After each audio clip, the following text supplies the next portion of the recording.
How's it going? How's it going? I am extremely and deeply very sorry for being a little late to the chat. Um, what are we gonna do? So we're gonna talk about the story, the AB story. But before we talk about the AB story, I'm gonna address a couple of just quick questions. I think one mainly, and most importantly, and then I'm gonna also continue to talk about there's like what I think is gonna actually what is gonna happen in the near term of the market, um, and after that the story. So I don't want anyone to be held down for a while. Um, so we'll see how that goes. Who's all in here? I guess one person.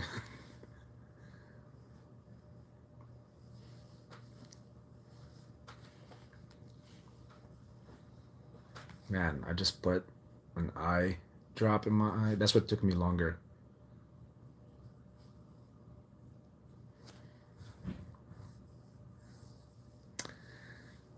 Hey, what's up, Angel and Mario? How are you doing?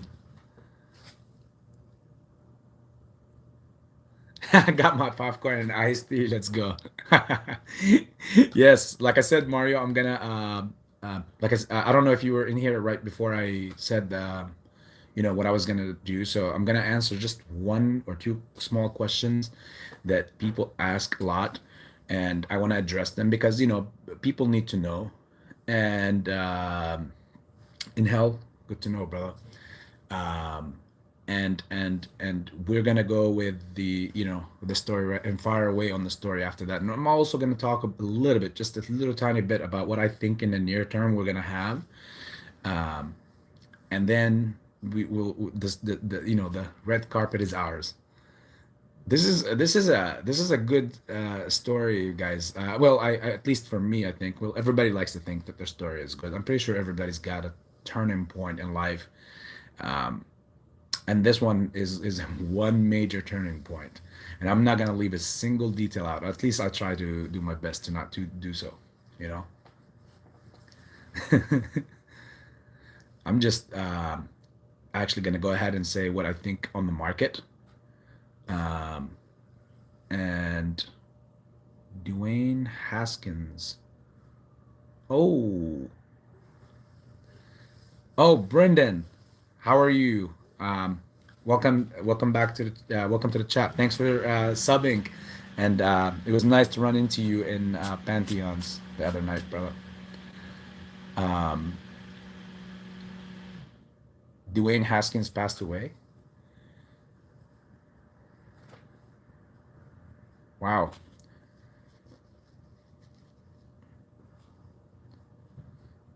Dwayne Haskins, wasn't he the Redskins player, or am I really? I mean, guys, I'm fasting. Sorry, so I know that the name sounds really familiar, um, or I know the name, but oh man. Well, ooh, that sucks. Hit by a car. Mm, wow. Well, may his soul rest in peace. Yeah, yeah, man, that's ugly. Um, well, we're all on that. We're all on that path. One moment will be ours. Hopefully, we ask the Lord that you know our end is as swift as our beginning.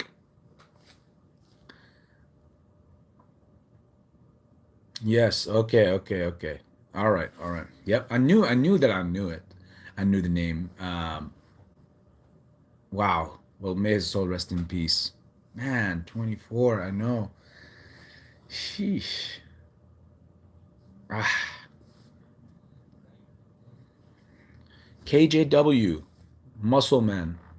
Man, that's tough news, man. I feel for his family and his parents. Okay, so I'm gonna address a couple of questions, quick questions that people are asking the most, like I said, and then I'm gonna say what I think about the near term, so we can dive into our story, And all this stuff is going to be very quick. So I'm getting questions, guys, and I know that most of our family are asking those questions on even other platforms, and I see it. And it's a very relevant question. If you listen to the last couple lives that we had, you know my stance on what I say as far as like how to, again, not financial advice, neither I am a financial advisor, that any of your GME or an AMC, like in my case, I do not touch. I only add to them. Well, some people have reached out, and one of them, Lisa, this is mainly for you. This is a shout out, not a call out. Okay. So the question was, I like that idea, but how do I go about it? How can I find some place? And there's so many ways to go differently about it. It just depends on you as a person, what what your situation is. So let's say if you're good with technical analysis, there you go. You can just head straight to that. You don't even need to look at any company's info or any of that. You just go ahead, look at the TA, and let the TA be your power tool to finding these things. Now, that's why I said it's more than one way. Okay. Whoever tells you that it's just one way to do this and it's just by doing a TA and whatever, that's not true. That's not entirely true. Zycom. Um, and they're trying to basically sound like either sophisticated or overly sophisticated, but that's not true. There's more than one way to skin a cat, right? I know that in San Luis, Missouri, that's a major saying, right? They love to say that down there, or it's probably that's where it originated. But anyways, moving on. So technical analysis is just one, okay, one power tool to use this. And it's not, again, none of these things are 100%. If everything was just 100%, then everyone will stop working in life, will leave everything and just come and hang over at the stock market and just make the money, right? So that's just one. Now here's other tools. There's many other tools. You could be reading everything about the company, research every little thing about that ticker symbol, look at all the financials of the company, look at what is going to project doing and whatnot and all that stuff, which is the healthy way of figuring out plays. Now, here's the thing. We're not in a normal market now. So after the market rebounds, we're talking about it years from now, after the market rebounds and does its thing and it goes down and everybody starts screaming and crying. And unfortunately, pension funds and 401ks are all gone and everything. After that, you will have a time where the market will start rebounding. It does, depending on how long this takes, most likely a couple of years. And then when it rebounds from that, that's when you and back into normal market conditions. That's when you can apply the looking at the earnings and all that stuff. And that has to also apply to some blue chip stocks, not just any stock that not just literally like any stock that you see, like especially penny stocks, are very shaky and very risky. So if their financials are blowing everything out of the water, of course it's a play, jump in it, and do your thing. Now here's the third way. Also, there's a third way. You see, there's many ways to try to do it because everybody is different. If there was just one way, then no one will be either burned in the stock market, or no one that will be extremely successful just by themselves in the stock market, right? So that's leaving out the 1% class that we know how they take their money or how they take their plays. The third way is all around PR, press release. Any info gets released, anything, earnings season, those times, there's ways to play them. I mentioned before a few times, but I know it's been on scattered videos. So this is like an overall kind of bringing in together or bridging the gap together and bringing it all together. But what like there was many times where on earnings season, if I see that, hey, a company is, I don't look at any TAs around that season when it's press release and sorry, when it's earnings season. I don't look at any of the TAs. I understand, like I told you, I have a little bit of everything. AB got a little bit of in him and of everything, so that way I feel like I'm as balanced as possible. So that way, if I reached a dead point, I'm not gonna just fall off the cliff. No, there's more than one way. You always have to keep more uh, more more uh, more routes available for yourself. And when you reach a dead end, that doesn't mean it's a dead end. That means you just don't see the other way out. You see? So that's very important. Many ways. How?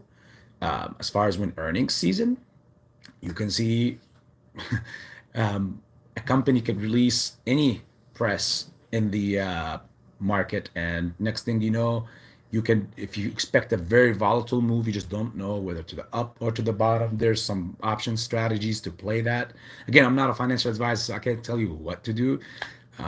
But each company is a little different. I know no one wants to hear about shorting, so I'll leave that out. I think that you have to get to an advanced level before you can do that. And you honestly, like with everything else, you got to get comfortable with everything else before you can jump on to do that. But I don't think there's even a problem. I know like many YouTubers are wrong on, or not wrong, go back and forth on their opinion whether shorting is good or not.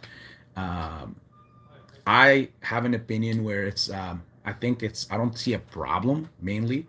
I don't see a problem when it's done, you know, in a correct manner. I don't see a problem with it because if a company is doing embezzlement and whatever, let's say something like Luckin Coffee, I brought that example a few streams ago, and what the company, the CEO was doing, how he embezzled money from the company and all that stuff. Do you think that company do not deserve to be shorted? In my book, in my world, it was, and I capitalized on it. Does AMC and GameStop deserve to be shorted? Of course not.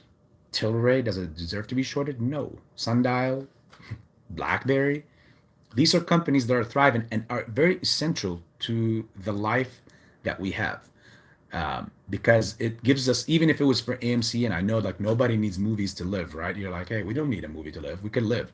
No, you still, it still brings a very sentimental value to you because this reminds you of the way that you grew up. I mean, obviously, AMC being the biggest entertainment movie theater on the globe, odds are, if you went to ever watch a movie, a blockbuster or whatever, you either went there or Cinemark. I mean, that's just how I know how it's in the Midwest.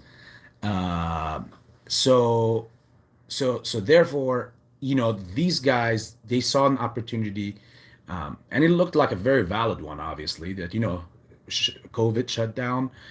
They went and targeted every stock that depends solely on retail uh, walk-in involvement so that they can make their business. And when they saw that, hey, wow, look at this, AMC, nobody's gonna watch a movie if they can't come inside the theater. So this, we could short this to zero. Very, very, very greedy, right? They looked at GME and said, well, how are they gonna be able to buy their games since it's not digital yet? I mean, it was still in the beginning of it. I think the COVID pushed that whole digital everything a little further, so now it's a little stronger. But at that time, it's like they can't go in because it was shut down. They can't go in to buy. These guys, they still got to pay their rents in whatever establishments and whatever real estate that they have or that they're leasing. So let's short that. And instead, like they shorted hundreds of other companies, whether some of them deserved it or not. Of course not. These guys don't see that factor. These guys, they only see dollar signs and green colors. And if they can't have it, naturally, then they will go and unorganically and unnaturally take it by force, of course, which is when big disasters happen, like what we're approaching, the times that we're approaching.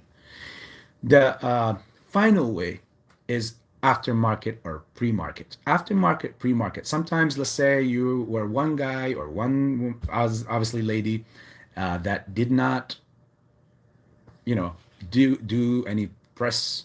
You didn't cover no company's financials. You did not. You don't want to play it that way. You don't want to short. You don't want to, you know, play the PR. None of that stuff. No earnings. Nothing. Um, no technicals, whatever, and all that stuff. The single most easiest um, plays are the ones that are already popping in front of you. It's kind of like the market spoon feeding you. As long as you you know, master the, as long as you master the game of entry and exit, because that's the only thing it comes down to, entry and exit, because you have to have an like a goal to go in and a goal to go out. Now the thing is, if you go in like on these pre-market or after-market plays, um, again, not financial advice, but you can't go in with the mindset, the same mindset that you carry with AMC. You'll get burnt. And you can't go in with a mindset of greed. You have to go in with a plan. You have to be very, very, very, very precise and very content. And you have to have a strategy. Like, for example, I'll give you an example. AB has a 20% rule as far as falling. If I'm falling, and that's, let's say it's a big position, and it falls within that range, I'm getting out. Now, here's the thing with the pre-market and aftermarket plays, if I'm jumping in plays and out, that's not, that rule does not even apply there. That's for a different strategy. My strategy for the pre-market and aftermarket is even slashed more, because I already know that those plays are extremely volatile. So you can be at 20%, which is your rule, but the problem is it can go way lower than that at a split second, and next thing you know, AB is out of 40, 50%, whatever, on that play. And AB would not play that. You know, why even risk that again? So you have to master the entry and the exit point. You have to look at the moving average, and you have to see where's the RSI, at least where it's at, and when it starts sparking up. You have to be able to just see where the levels are. If you're buying over, if it's oversold, if it's under, you know, if it's oversold or not, you can see all these things. But when you're in, have just strategies. And of course, at the end of the day, majority, if not everything in the market, except buying the stock in a very good company, a company that you read everything on and you know all its financials, that's the only thing that is almost like 100% win. You know, that's why you see people when they go and deposit their money and invest in Apple or Amazon or Tesla, they know that in the next 5, 10 years, it's a win-win. It's 100% kind of move. Everything else is never 100% move. No one can convince you that. No one can convince me even saying that, you know. You can always jump into a play that would have all the great things in it, and something could happen. Somebody, you know, an unknown variable, which is because, again, the stock market is controlled by individuals.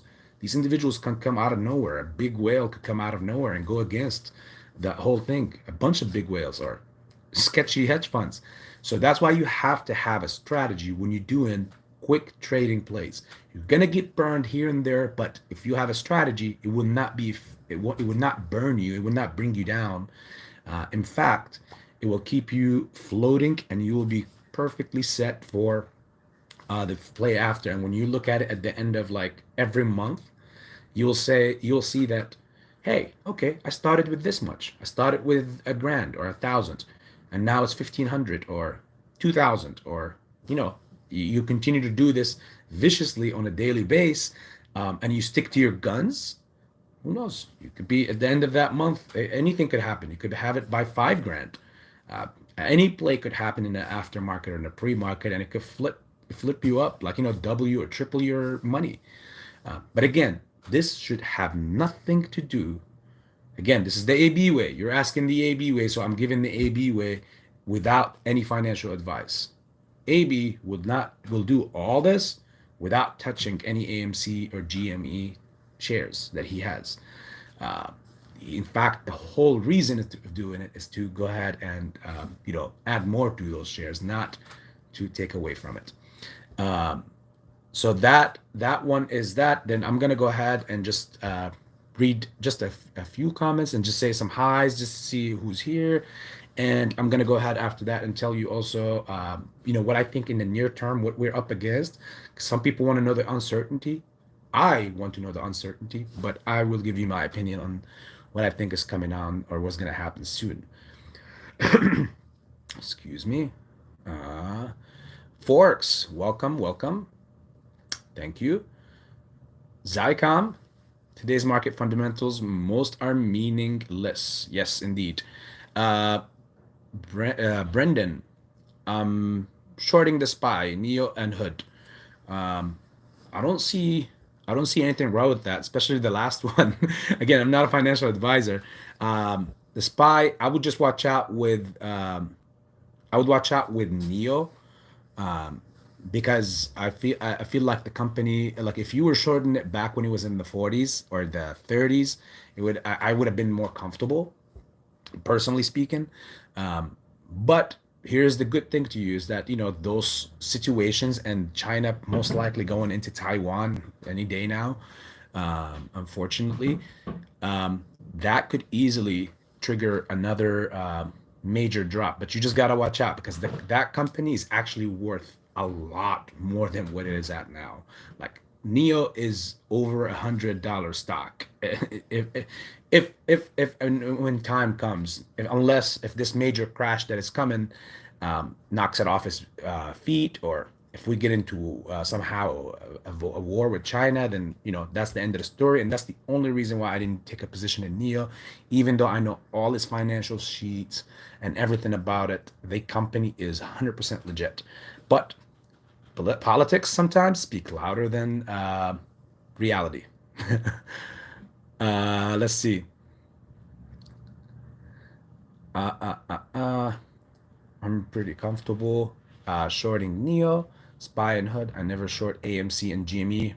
There you go, Brandon. Brendan, sorry.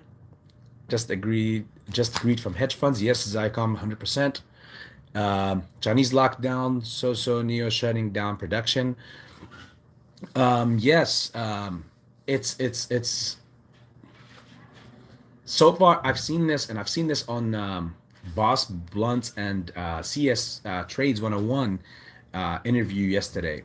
Um, I think they had, oh yeah, Frog Styles, and that was a beautiful time that they spent. I mean, it sounded like 60 minutes. It was more engaging than 60 minutes, honestly, because they were talking a lot of volumes.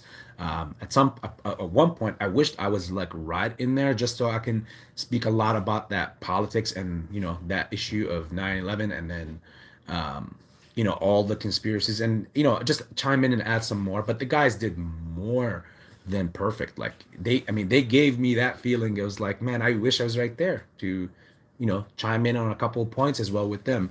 But they covered everything, so kudos to those guys. But they showed a video in there. Boss showed a video on there of a Chinese man that was um, that was yelling or on the phone, and he's saying, like, in Shanghai there's like 25 million people that were locked down, and he was complaining about how can they eat, everything is locked down, his parents, his grandma. It's pretty tense. And then he even said something about he even was daring the Communist Party to come out and pick him up. He don't care anymore. Like, I mean, these guys, I mean, i've I've even said this in my lives before, like the worst or the most dangerous man is the man that has nothing to lose. And that's something that even Boss mentioned. So much respect to the guy. I feel like we see eye to eye as far as from a political perspective, and maybe even from a trading perspective. So I just literally, that was my first time watching a full video of that, like with that man being in it. Besides that one short video that he posted once, that was just one short video about the repo and reverse repo and the feds. But everything else, I was never, like I told you guys, I don't have the time much to do it. But CS Trades 101 was there, so I had to go show some love to the wolf pack and be with the wolf pack. That's just what wolves do. So that was true. So if it is true and it does come to fruition, Brendan, you're onto something for sure. Yeah, and Hood's financials, I would watch out. I'll be scared, Brendan. I would be afraid. I agree with you totally, though. but I would be afraid of the fact that they can put out wrong PR, and they've done that many times before, and say that spin the idea of, oh, they added crypto wallets and now they're doing after hour trading all the way to the end of the market close, or something out of the blue like that, something that's irrelevant. But because it's so relevant that the media could spin it into a way where it's really relevant just for that couple days, for that 1-2 day run. And then after that, they can recorrect the PR. And this is why we have a major issue in our hand with our media and how it's controlled, rather than how the stock market is also cornered. Everything can plummet at any given time, and anything can be propped up at any given time due to whatever PR that is released, So media is powerful. Media is powerful. Jin, how are you doing? Welcome to the chat. Jen is a very, very good friend, guys, by the way. Jen is a person that actually lives in Cincinnati here. We're friends.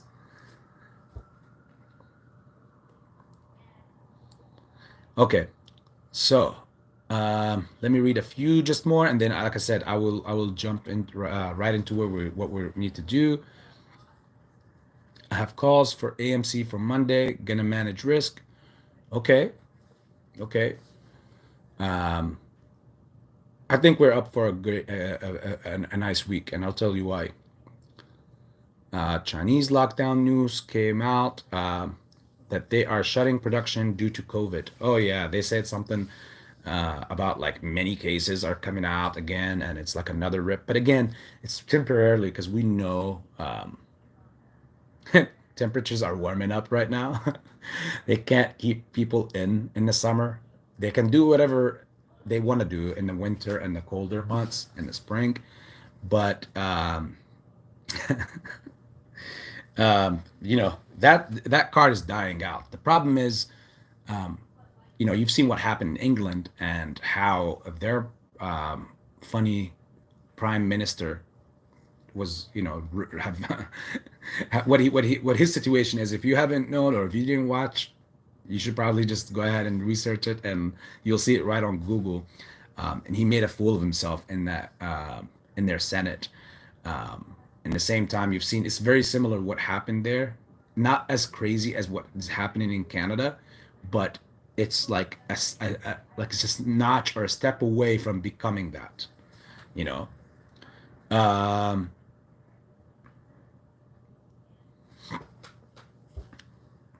Chinese lockdown. Okay. Mohammed Hussein, how are you, brother? Can you make a video someday to screen stock for day trade? So Mohammed, here's the thing. I think I just explained, like, in all the beginning of this video. I don't know if you've missed it, if you just came in, but if you haven't, if you go back to the beginning of the video, you're gonna see a lot of tips that I just put out as far as how you can make day trade, or how the multiple ways that you can benefit from doing day trades to lock in more profits, to add more to your AMC and GameStop, possibly, if that's what's the case. Again, not financial advice, but please, you can scroll back and see all the tips that I put out. None of what IJ posted is FA financial advice. Yeah, Brendan, you better watch out before they short you now. Don't worry, I got out of Robinhood. Yes. Stasia, welcome back. Hey, B, I just got back from Burger King. The cashier refused to let me have it my way. Joking. Just listening and came to give you support, and decided to have it my way with the like button. Such a class act. Thank you so much, Stasia. Stacia. No, hold on. We're not about to do this. Yeah, Stacia.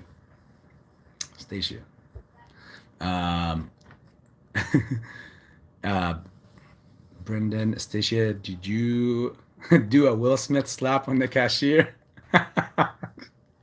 Better keep my burger out your mouth.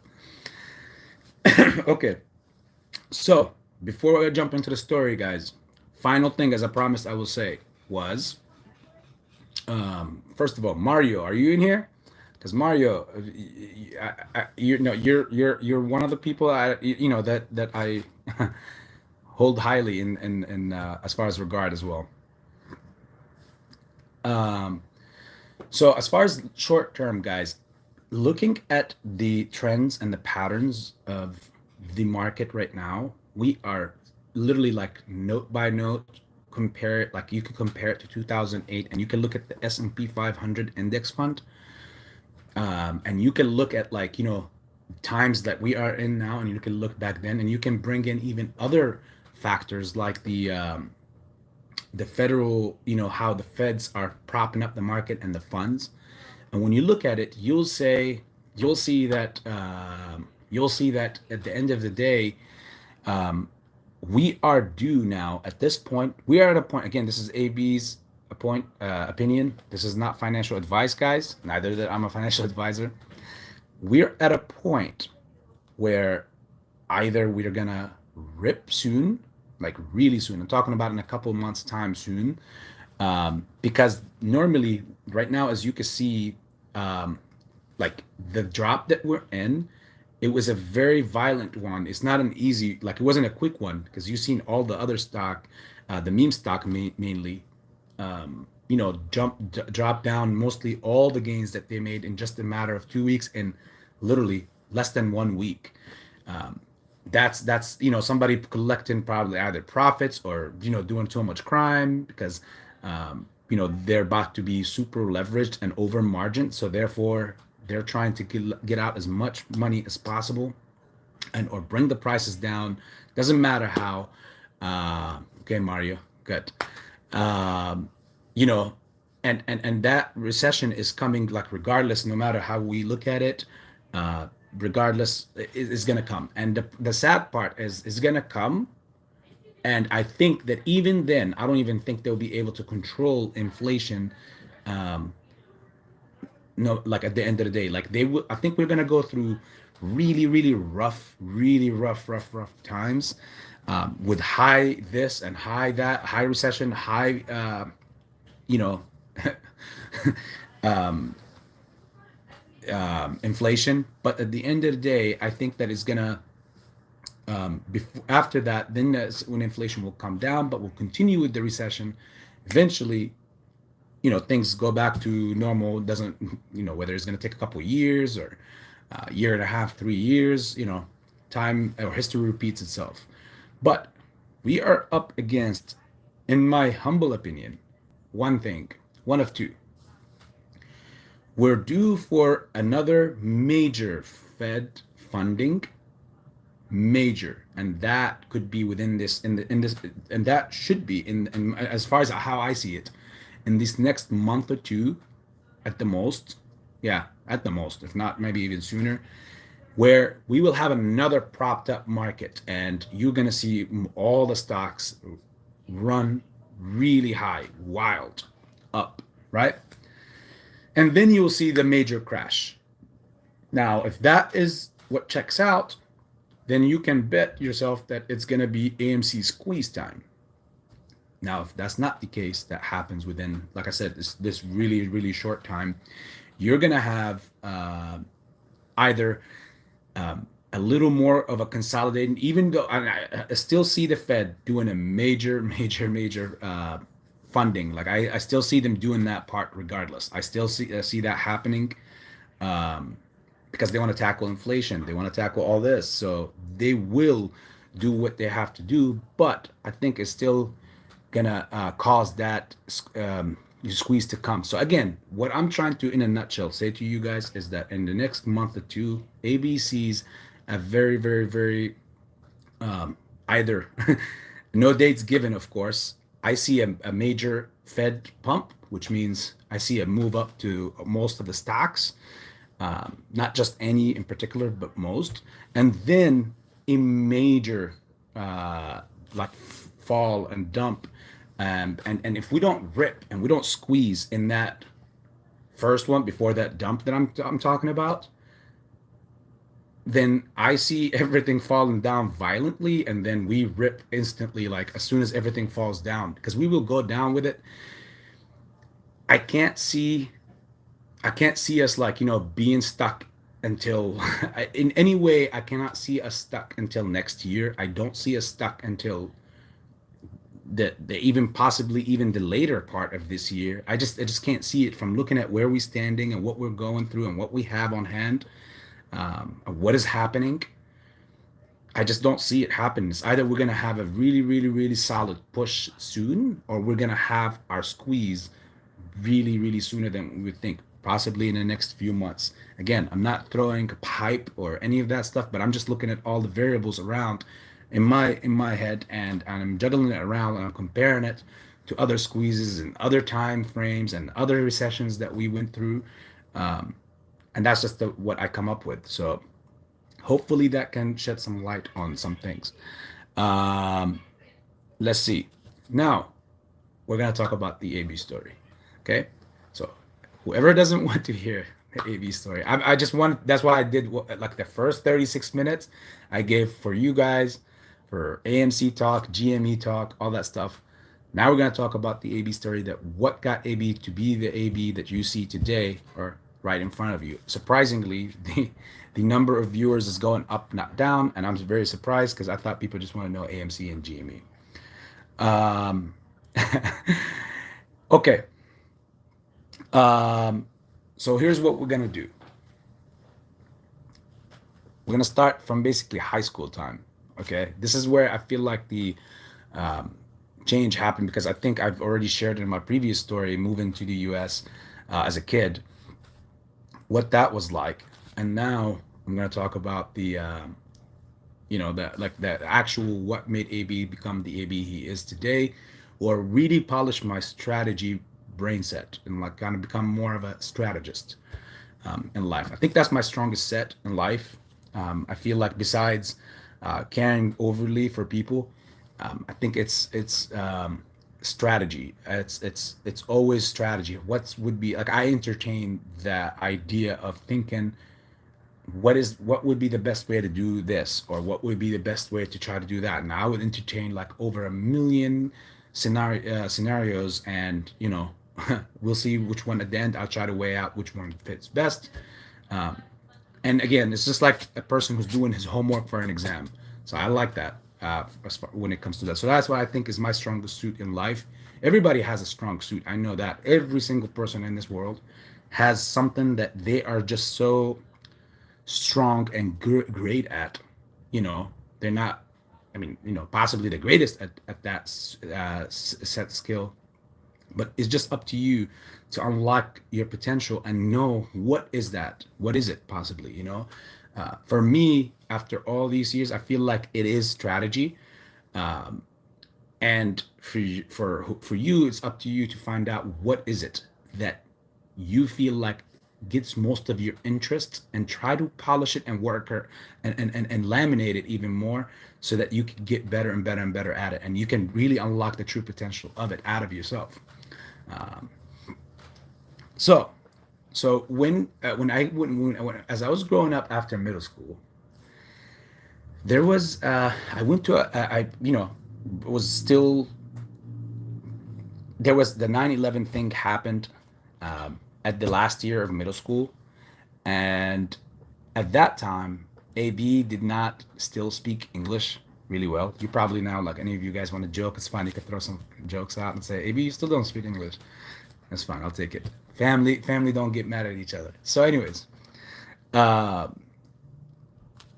so I had this really overly patriotic teacher.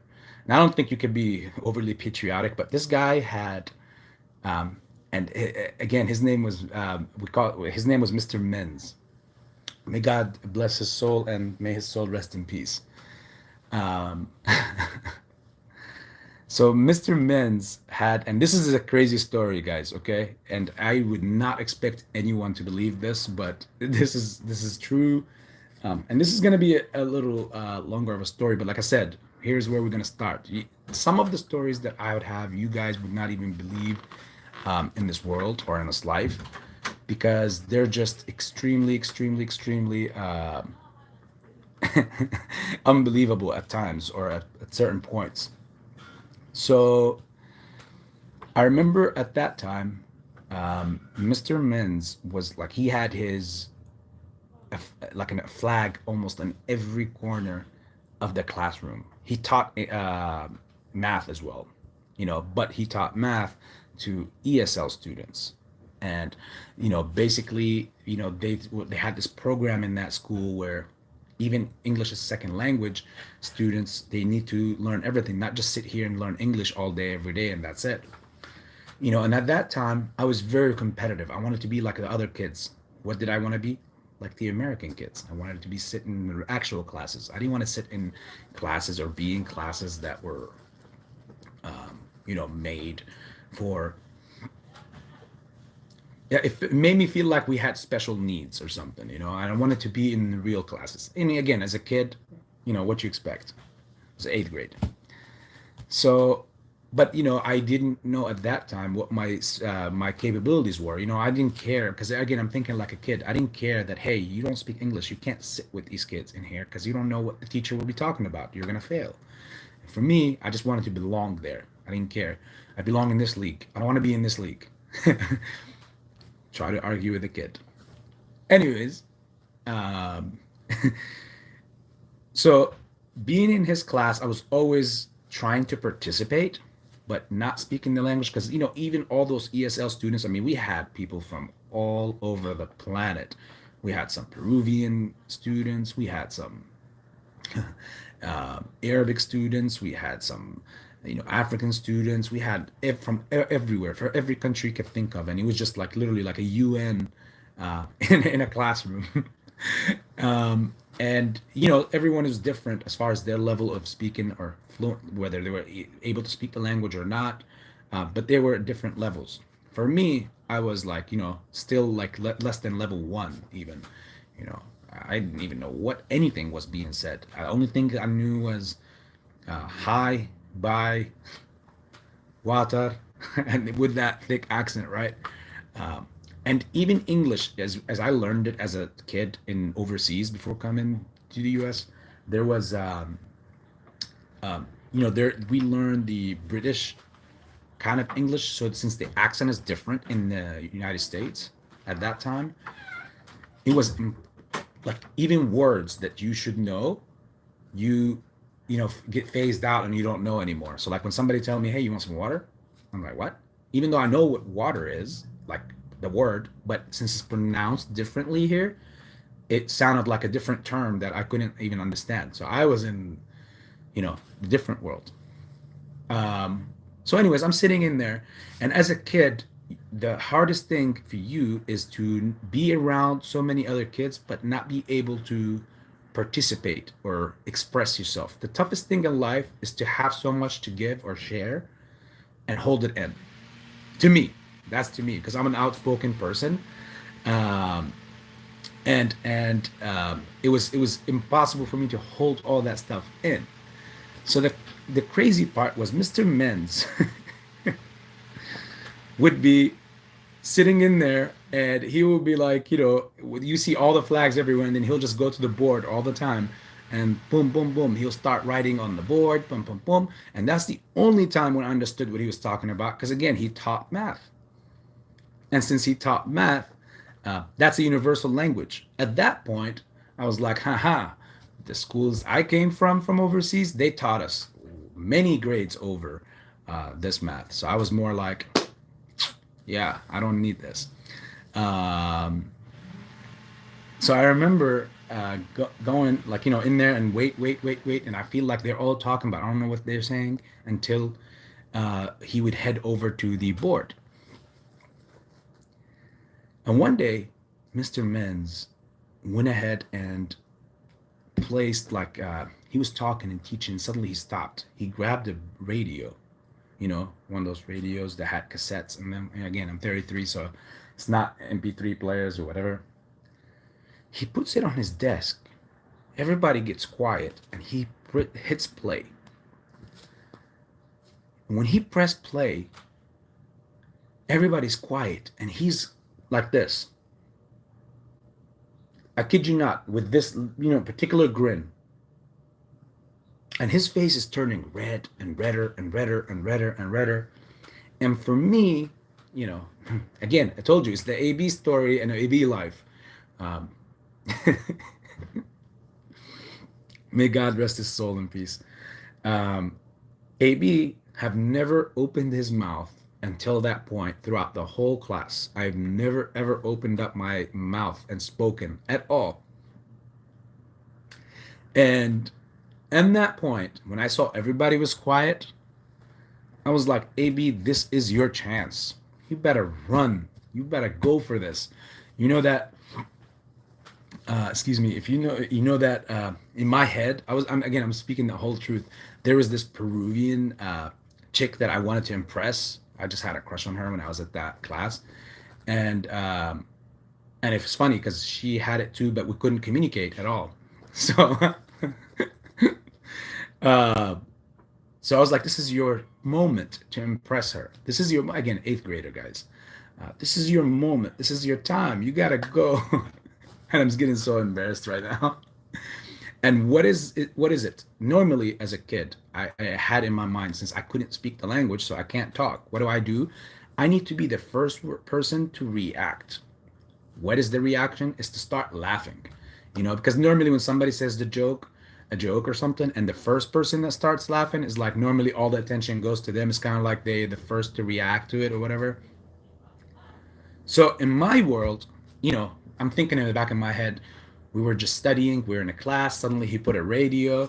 Um, I just want to get her attention. Again, everybody's different. Maybe he was a loser at that point at eighth grade. Probably still is a loser. But oh my God. I can't. And please, guys, you need to understand that this is real. This is a real story because what's about to come out right now um, is 100% like I did not know English. So I need to make sure you guys understand this because whoo, because of who and what, it's crazy. Um, so AB went ahead and became. AB never had a brave issue. I'm outspoken. I just couldn't speak the English language, so therefore I came out all at once and I said, let's go ahead and do it and speak. You know, I can't speak, so I'm gonna start laughing. So AB started laughing out of nowhere. Laughing, like laughing my lungs out, with open mouth and arms and everything. Only issue is no one else started laughing. Normally when you start laughing, you start and it's like not even a split second later, everybody else starts to follow, like the rest of the crowd joins. In this case, no one joined. AB's the only one laughing and it's looking more and more and more embarrassing, and AB's face is getting redder and redder and redder, just like Mr. Menz's face is getting redder and redder and redder. And all eyes were on me and everyone was mean mugging me like I was the enemy of their lifetime. And then suddenly Mr. Menz smacks the radio down. And when he smacks it down, like violently, in front of everyone, he looks at me and he comes my way. He comes charging my way. When he came my way, he grabbed me by my shirt. He literally, I'm talking about, this is in America, right? I was confused. I was so confused. That's what I was thinking. I was like, are we in the US? Like, what is this? I thought you can't do this here. Because I came from a world where, as a kid, where teachers were able to do that back then. Now it changed a little bit, but it was able to be done. But one thing I knew 100% was in the US that couldn't happen, right? Well, that was happening, and that was real. He was holding me up like this and he was screaming in my face. Later on, I found out that what he was saying was, there was another Arab student that was in there, and he was he told me, he was telling you basically like, you effing terrorists, you get out of our country. What are you doing here? Go back to where you come from. And I'm like, looking at everybody and him. So I started tearing up and then I ran out. I literally I stormed out of class. I just was completely baffled by what the hell just happened. I ran all the way to the Arabic teacher's class because since it was called the Academy of World Languages. There was many language classes that were in there. They had a Japanese language to be taught, Mandarin, Spanish, French, Arabic, and I think there was one more. But anyways, so I run over to the Arabic teacher's class, and I'm all like, tearing up, and telling like, hey, what happened? Like, what is this? And she's like, what's going on with you? Did anybody touch you? Did anybody hit you? Did anything? And I was like, yes. I said it was a teacher. And she was like, what? A teacher? That's not possible. That can't be the case. What are you doing? What did you do? Like, even then, like, she was baffled, right? Like, just like me. I said, I want my mom, I want my dad, I want the whole, this, no, this cannot happen. I mean, like, no, whatever. And she's like, what did you do? Just tell me. It's like, I don't know. He put a radio, and it was odd. It was just odd. So I started like laughing, and I don't know what I'm laughing at. So therefore, he came after that to me. He didn't even give me the chance to, like, to try to say I don't understand or anything. He just came charged at me. And everybody was mad, angry at me. And she was like, no way. You idiot. That's literally what she said in Arabic. Like, you idiot. And it's like what? Like, now I'm trying to relax. But no, I want my mom. You're going to try to convince me that I did something wrong. I'm telling her all this stuff in Arabic. She's like, no. You don't understand what you did. Do you know what just happened? No. She was like, the Twin Towers just got rammed into by planes, and there was a terrorist attack. And at that point, I was like, literally just like this. Like, there's nothing that you can say. I mean, let's think on it, guys. And I'm sharing this with family, right? This is not stories that you just share with anyone, right? This is a story I'm sharing with family. Again, AB is outspoken. AB never keeps anything in, because I'm very, very confident of. I always tell, the truth. I feel like lying is a form of fear, and I refuse to give anyone that power over me, to make me feel like I'm afraid of them. So that's why I'm not sharing the truth with them. Nah, never. So I was baffled, speechless. What my heritage is, where I'm from, and what just happened, and what I'm laughing at. I mean, can you see? Like, that's the worst. That's the worst. Wrong place, wrong time, wrong everything, and you're holding in the weapon too. Like, everything. Like, the crime is. I was wearing it. I was bloody at that moment. It was an unexplainable situation, because it took my mom to come to school and go off on this principal and everything, and then the principal even tried to take the teacher's side. And I'm never gonna justify, like, any person putting their hands on someone, like a teacher on a student, but mentally, emotionally, I can see why.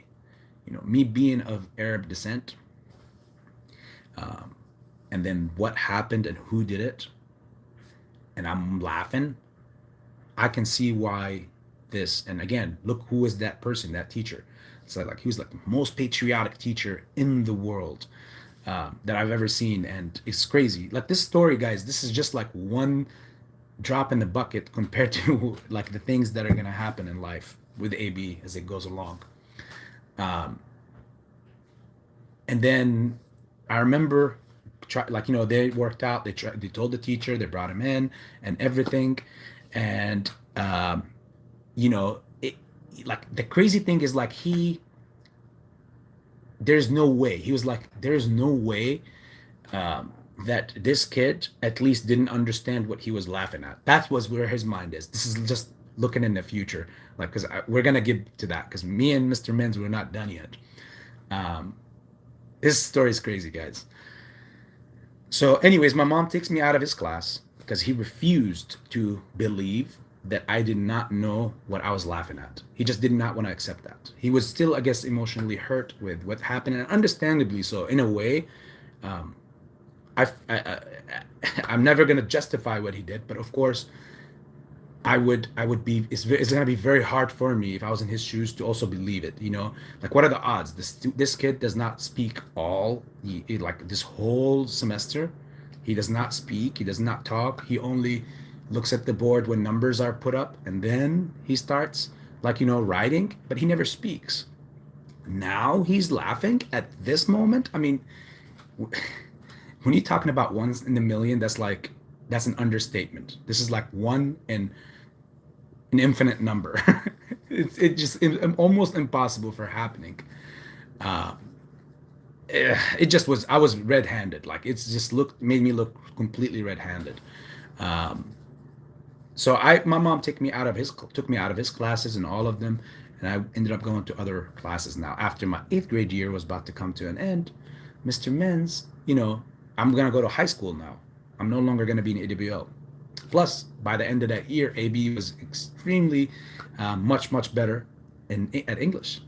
He was what I would like to think at that time was very fluent, because I didn't, that story, like that what just I just told you, not only even gave me more motivation to learn the language quick, because um, that could have made me like act crazy at some point, and I would have not been able to get out of that mindset had I had the will and the power and the strong family to try to be rally around me and understand, and had I not been also truthful. Like, if I really did know uh, English, then obviously this would have a bigger tool on me, and obviously that would be terrible. But as a kid, come on, guys.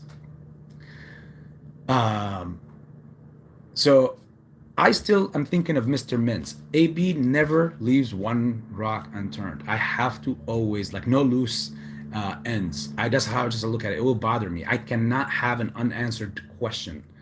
I have to answer and address all the questions, at least from my end. I will go the extra 500 miles to make sure I get across to you my intentions. That's all I care about. Now, what you do with it after, it's up to you. But if you don't believe my intentions, I will go 1,000 miles extra to show you, or to make it like, to make my case to you, to show you where my intentions are and what they are. Now, if you continue don't not wanting to get it or understand it or see where I'm coming from or what my intentions were, then again, I tried, and that makes me go to sleep at night. But I will go extra just to make sure that the world knows what my intentions were. So I'm still thinking of Mr. Menz, despite of what Mr. Menz did, and his continuous hatred toward AB. Um, Mr. Menz was married to a Chinese lady, a woman. Her name was Mrs. Gwen, and he was so amazing because um, she was teaching the first level of English, and it was terrible because Mrs. Gwen herself, she scarred so many kids and deteriorated many kids from learning English, really, because she couldn't pronounce many letters herself.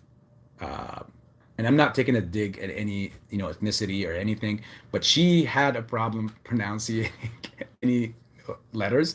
So you had a bunch of kids, whether they were, what, it doesn't matter what country they were coming from, learning English, but they're learning from someone who were giving them uh, like the R, the letter R. That would never leave me. The letter R was like an L, so instead of rabbit, it was like labbit. It came out that way from her, and it was just crazy. It was just crazy. But she was the most genuine person on the planet, so she kept interfering with that situation because she knows, because I was in her class, she knows like my level. She's the one who's looking at my like language, and she knows like where I'm at in language wise. I'm still learning A, B, C, D, and all that kind of stuff again in her class. um, so she tried to get her husband to understand that this guy didn't really mean it, but he never gave two shits about it. He never even wanted to hear that. He's like, I will not believe it. I will not believe it. And at the end of the year, AB is about to graduate and go to high school. Now AB speaks English.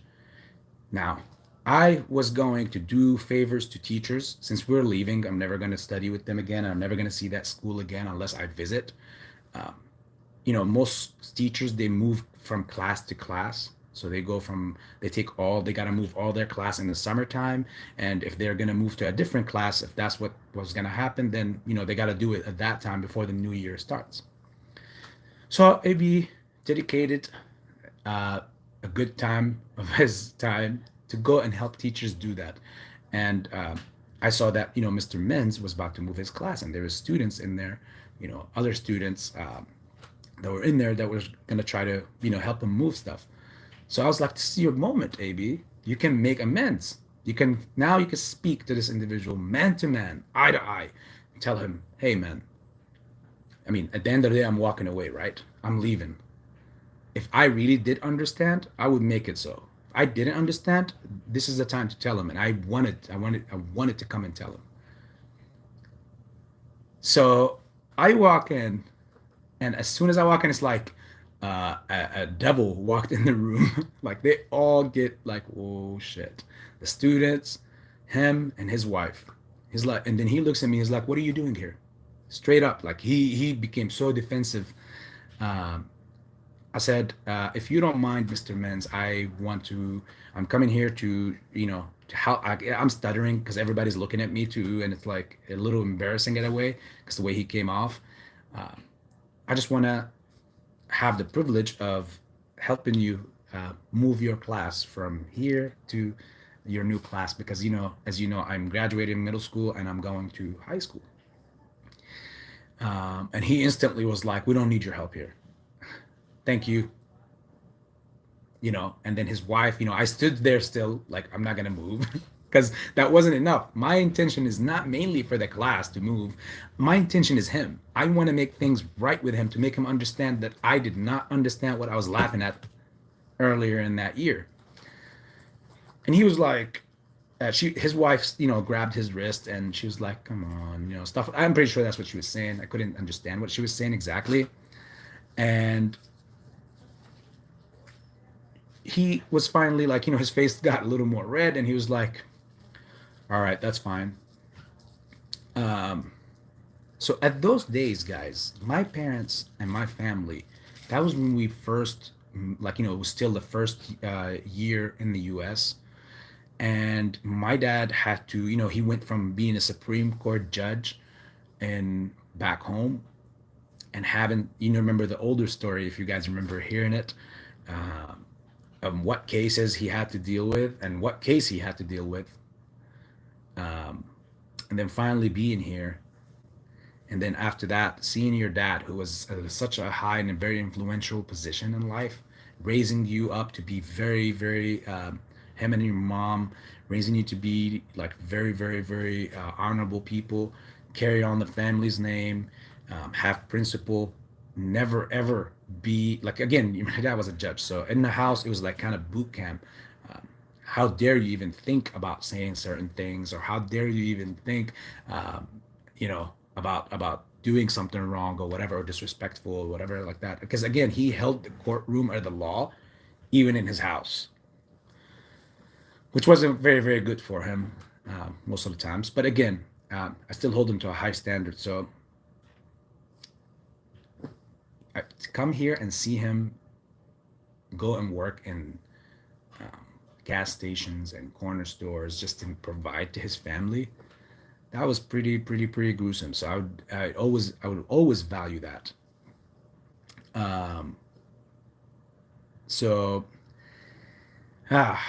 things were rough at that time, we'll say, because my dad was the only one working. I have a bigger family, we're 6, all of us, as far as kids, and then my mom and dad as 8.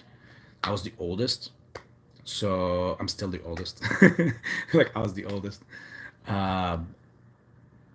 And then I remember, like, since it was rough times, I had to go after school was over, after helping the teachers moving their stuff. I was gonna go home and enjoy the summer before going to high school. That's the summer I will always remember the most in my life. So I left from, he finally accepts, he lets me in, and now we're moving things, but he's not talking to me. He's still not talking to me. He's still keeping his, boundaries, and I'm not getting the chance to penetrate that conversation. So we're continuously doing, there was a couple of Bulgarian friends that were helping move. We ended up going to high school after. It was a Colombian friend. There was an Ethiopian friend. Um, all of them are so dear to me. If you, if I've never, guys, by the way, I never shared my channel with all my inner circle and all the people. So you guys, I wanted to choose a broad approach back within. I wanted to be a surprise that everyone that knows me, when they see the channel or they see me and they're like, what? Why didn't you tell us that we were doing this? Because I didn't want anybody to come and prop up the channel and talk about it. And because, friends are always going to support you no matter what. I didn't want that. I wanted to come out and make new friends, make new family, make new everybody, and, share what I have. And hopefully that could help a lot of people as far as the stocks and everything. And make new family members to make my family even bigger. And once they find out, then it's only going to be one big giant family. Trust me, AB is very, very talkative and outspoken. So therefore, there's a lot of people, once they know that there is a channel, it's going to be rated. So yeah, Lily, I remember at that time was there, Kate and Sarah. And we're moving things. We finished moving at the end of the day, and now we're leaving. The teachers are dropping us back to where we, the students had their parents come and pick them. I was the only one who didn't. My dad was at work. My mom didn't have no car or anything, so I was gonna, walk back home to get back to my, house. It wasn't too far away. So eventually, when I left from outside, they looked at me like, nobody's picking you up. Your parents are not picking you up or something. I was like, no, my parents are, at work and stuff, so I have to walk. So they were like, so his wife again, Mrs. Gwen, pushes Mr. Menz again a little bit, kind of gives him a little nod, tell him, take the kid, let's take him. So they're like, come with us, we'll take you out. No, no, no, no, please, I'm good. Thank you so much. There's no need. And eventually, I accept. They just kept insisting. They're like, okay, we're gonna go stop at La Rosa's Pizza first. I don't know if you from Cincinnati or Ohio, you would know what La Rosa's is. I don't know if they are anywhere else in this in the country. I haven't seen them except in Cincinnati, but yeah.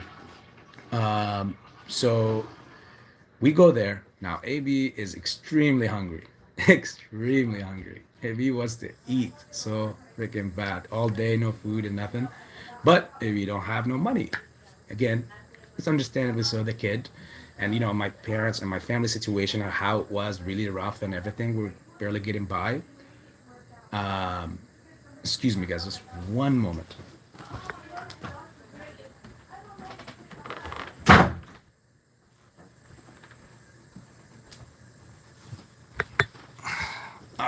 Sorry. I had my cat open up the door, and it kept opening, and everybody's talking. They're cooking in the background, for breaking our fast. So they're all cooking, and there's my mom's cooking and stuff like that, and you guys probably would hear all that conversation. So where did we get to? Yes. So they go there, and I was like, it's fine. I just want to go home. No problem. And then when we got to, again, one moment, guys.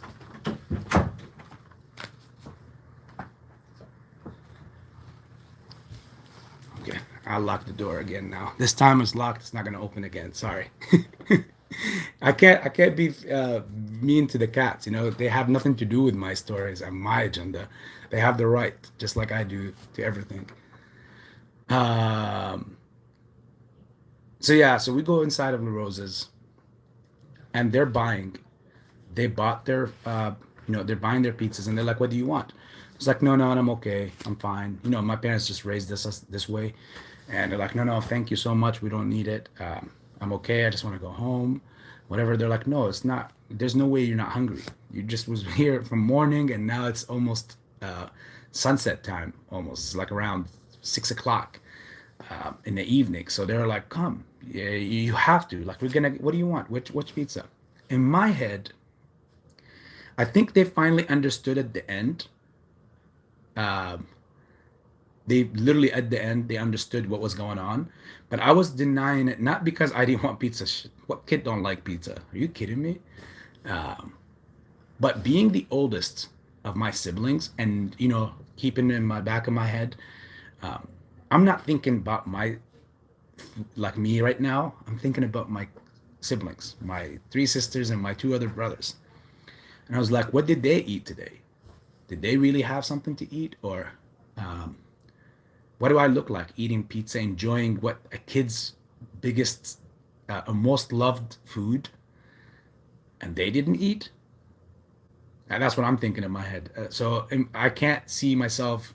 Um, I can't see myself eating and enjoying this while they probably haven't eaten anything all day.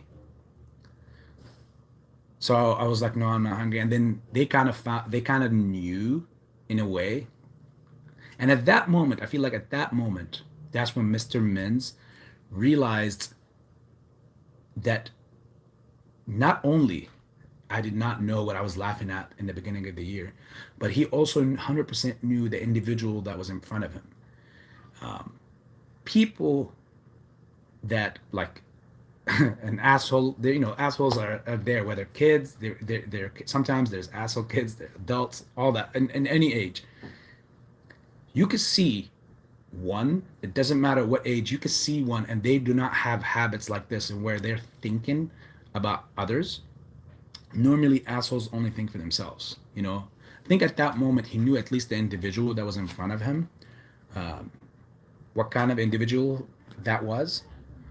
And it was very heartwarming, at least for me, to understand, because he came and he was like, okay, they bought like four pizzas.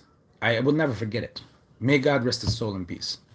He bought four pizzas, and he kept in mind that we were Muslim, so we couldn't eat pork or pepperoni. So he got like cheese and veggies, and another cheese and veggies, like, but it was a lot. And he brought it. He left it in the car, and as we were driving to my house, he never told me that this is who is this for, or this is for you. We kept driving. When we got there, I'm trying to get out. Thank you. And he was like, take your pizzas with you. I was like, no, no, no. And my parents also raised us in a way, and it's like, never take things from people because you don't want to show the or imply that you're in need, or you our parents raised us in like so many crazy restrictions. But of course, without them, we're nothing. So I'm like, no, no, no. And he was like, you're going to take this. This is yours. This is for you and your family. He's like, no, we don't need it. We're good. We're very well off. We're all this stuff. Still carrying on my pride from back home because of the influential position that my dad and my mom had. Um, my mom was a lead lab technician overseas as well. So we were crazy, crazy. So, anyways, coming over to the U.S. and everything changing, it was crazy. But that still didn't take away from us our manners, or the way that we were brought up, and what we were used to in our life. And finally, he convinces me. But when does he convince me to take the pizzas? And he was like, "I believe you now. I believe that you were not laughing at whatever you think it is." At that point, I took the pizzas, I put them on the ground, I gave Mr. Menz a huge hug. And I was like in so much relief because for that entire year, that was my number one objective: learn English and make sure Mr. Menz, um, understands that you weren't laughing, and the rest of the kids don't understand that you were not laughing at the event that happened. You were just simply trying to fit in. Um, so I was the most proud kid at that moment because when I walked up, I opened up the door and I walked in. And I saw my siblings, and they saw me with four boxes of pizza, like four pizzas. They were all like jumping upside down, like, yes, oh my God. And we were all eating and we were watching Pokemon. It was crazy. Yeah, at eighth grade, I was watch with them. At that time, you gotta remember, since I was the oldest, uh, my two youngest siblings, which was my brother and sister, they were extremely young, so we were watching cartoons, and I would watch with them. You gotta stay very, very, very like a pack with all your siblings because they're all you got um, after your parents part with this life. That's who you're left with. no matter how great your friends are. I mean, let's just be honest, guys.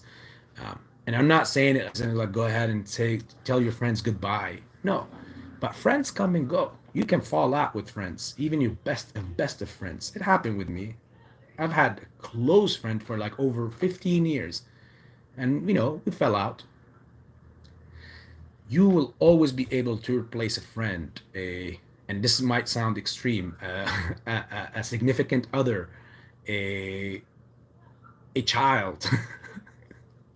Again, I'm not laughing, guys, but I'm just saying like the examples. Like I'm trying to give a solid point here, but you can never replace a sibling, because the only way that you could get a sibling is through your mom and dad. And obviously, when your mom and dad stop producing those, uh, it's those siblings that will ultimately be there for you, no matter how much or far apart you guys drift.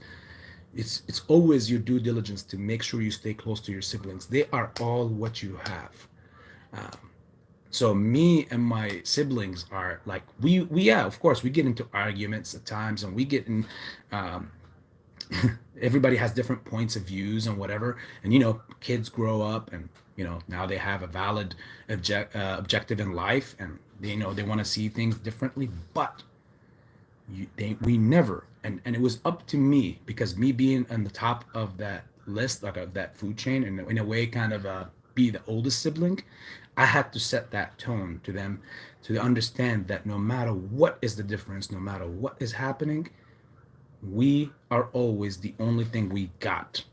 Because the struggles we faced when we first moved here were only wood to the fire, that eventually was going to propel us to succeed in this world, and in this life in general. Because at the end of the day, this is a whole planet. Doesn't matter what country and whatnot. This whole planet is one world. It's one globe. Uh, doesn't matter where you're from. You're human, right? So if an alien invasion happens tomorrow, hypothetically speaking, who are you? Even if whether you're Brazilian, or whether you're Arab, or whether you're Japanese, who are you gonna run toward for refuge? You're gonna run toward the alien, or you're gonna run toward the other human? Doesn't matter what your difference with that human is. You're gonna run toward the human, because you don't know. I mean, you would hope that that alien is as cute and as nice as ET, but if he's one of those from the Tom Cruise movie, The End of the World or whatever, I'm sorry, you're not about to put no tentacle in my chest and suck my life out or whatever, and absorb me and abduct me or whatever. Uh, um, so that was that. And now AB basically goes to high school. I'm gonna skim through high school, guys, because you don't want to hear the high school part. High school part was just growing up. We can always come back and talk about random stories in high school, whether gangster stories or whatnot. Because I went to an all minority high school, um, and he was completely forgotten about by the system. Completely forgotten about. I mean, it was so disgusting how they forgot about us. Of course, I joined, my sports teams. I joined soccer team. I was in that for 4 years. I won awards on a state level, state Ohio level. Um, I also was playing football, but my father didn't let me continue. Just for the first year, I had a promising career in football. Always still love it. Uh, I was defensive lineman, and on offense, I played tight end. In high school, if you play football, guys, if you're watching any of you guys play football here, in high school, it's normal for a player to play like a gazillion positions. Um, unlike in the NFL or in college.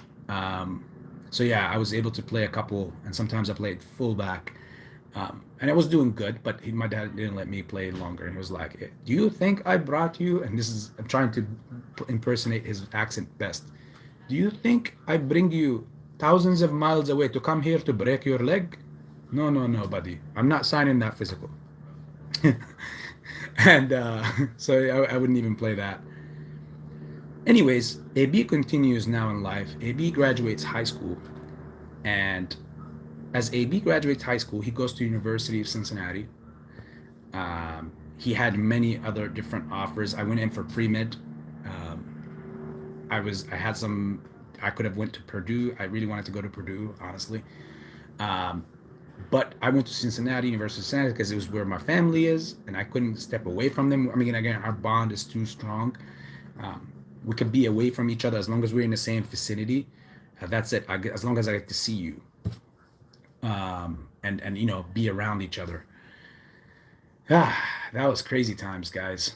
Because when I went inside, that's when all the things, like as far as like where my childhood and my teenage days started doing this. That's when life formed AB to be the AB you see today now. You know, that's when it started taking its tool, and that's when it started doing its thing. So I go to University of Cincinnati, and while I was in there for the first semester, I started seeing that students what they're doing. I made a lot of friends in medical school. If he was always good at looking forward, like, hey, is this what I want to do? I want to look ahead. So I don't want to ask or be around the others as in my age or in my world right now. I want to look at the guys that were like just about to go to medical school. Like they finished their first four of pre-med, which is you have to major. They call it pre-med, but it's not a major. So you have to major in something like biology or political science or whatever. You could major in law degree in law or whatever, in anything in business, and still try to go to get accepted into medical school after. Not that that's medical school advice. Neither that I do give financial advice, but at the end of the day, it's after you start medical school that's when you start really going down in your lane. So I made those friends. I started making those friends much older than me, and excuse me, I was getting from them, what their life was like, and I was seeing most of these guys, none of them were happy. Some of them were unobjective. Like I had some Indian friends, and I had some other. I think there was a couple of one Spanish friend and one Arab friend that were objective. So they were like, it's not like they were thinking about what do I like and what do I not like. Is this for me? I don't think they were even asking that question. I think it was an objective because their parents have ingrained that in them. How many foreign friends do I have in here, or family members do I have in the chat here that know what I'm talking about? Where your parents are telling you, if you're not going to be a lawyer, a doctor, or an engineer, then don't go to school because you're going to be a loser in life. Like there was many parents that said that. Foreign parents are really infamous for doing so. They will try to push you to that, but now modern times are getting better, so you don't hear that as much. But back in my days when I was a kid coming up, sheesh, parents definitely let you know, like, you better not waste my time or try to waste your time going in for business. For what? You can go work out there every day. That's business. That's real business. That's business with co-op at the same time. And I was like, oh my God. Um, so when I saw their lives, they had no lives. These people had no life, guys. They literally, like, again, and much love to much respect to our medical system and doctors and nurses and everything. I still have many of them as friends. That's why you see most doctors have the best sense of humor, because they see the most gruesome things in life and they have to cope with it, and they've been through the most gruesome conditions to become to earn their career basically, and still have to live and still be logical, like much love to them. Again, they're very, very, very cool characters. That's why anytime back in those days, whenever we went out, again, good old young days, crazy days, um, it was always either the freakiest people that were that were in the on those in those clubs that you run into were either doctors or nurses. They were absolutely the freakiest. They would not share that I'm a doctor for this or I'm a nurse for this, because again, they had to be professional, but they would be the craziest, and I'm talking about the most freaky people you would see at that club, or anybody can run into. So because it's just their schedules are crazy. Like they go hard and work like crazy schedules and weird hours, like unbelievable hours. Um, and when they go out, they just want to go all out. Like they just want to go all out. I mean, it sounds like people who knows how to party, right? But anyways, I've seen their lives like that, and I was like, is this for me? Then suddenly I'm having a second thought about being, or my dream as a kid was to be a doctor and walk around with my tag on my chest, and I was like, that's all I wanted. That's mainly what it was about. That was just to see that image. But then, as I'm seeing what they have to go through just to become that, and let alone I wanted to be a cardiovascular surgeon, because my dad, had his heart valve changed. So I was like, no way. I'm not going to be here for 16 years or 14, 16 years. And then continue to work crazy. And then just what? I mean, I understand they make good money, but for what? Like, no life. Um, Again, that's for me. That's why I highly respect all those, or any of those individuals, highly, to the most, because they have to sacrifice so much to become the person that they are, that makes it possible for us to live a life that we're living, any of us. So biggest respect to these guys, and to our servicemen for sure. Like, just put those in the same bracket. So AB now is having second thoughts. What does he want to do? It's crazy. I made a whole flip and switch, and I was like, I want to be free. I want to be able to be my own person. I'm tired of all these uh, constraints throughout life. Even from a basic level, as a student, you always have to report to your teacher, and there's nothing wrong with that. That's fine, but only at that point. But then after that, it becomes a way of life. Like, that's what I saw. Like, you always have to report to someone. You always have to report to something. Why can't I report to myself? Again, I told you guys, AB is odd in the head. So, but I'm not crazy. Oh, I don't know, maybe. uh, so I was like, I want to report to myself. I'm tired of this system that makes you constantly, like, report to someone else, and even that someone have to report to someone else. Well, why can't I report to myself? It's my life, right? Why can't I play Monopoly with my own life? As dangerous as that sounds, it was as thrilling as that sounds as well. For me, it was very thrilling. It sounded really thrilling. I want to play Monopoly with my own life. It's my life. I don't want to live all my life following the way of life that has been cut out by another human, or another man have set this way of life, and be another sheep in the barn, and it just goes where they tell her to go, and just go along with life. No. And ultimately, at the end, after you follow the system and the pyramid of human way that they drew for us, whoever it is that drew for us, uh, and ultimately at your 60s, 70s, that's when you get retired, and now you have your life. Why do I want to experience life from all angles? I want to experience life, fully experience life, um, from a youth perspective, from a grown perspective, and an old perspective. This is my diary, right? This is my life. This is my book. No one is going to write it with me. Your book, same thing with you guys.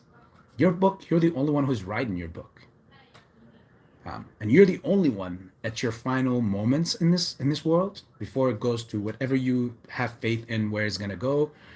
Again, whatever your faith is, your final moments, are you going to sit there, or are you going to be lying down there thinking, I wish I would have done this, or I wish I would have done that? Or would you want to go out with a smile and say, at least, like Frank Sinatra said, I did it my way, right? I love the guy. I love Frank. Um, so I did the unthinkable. I had completely everything covered for me, for school and everything. And I went back to my house, and I said, I want to quit college.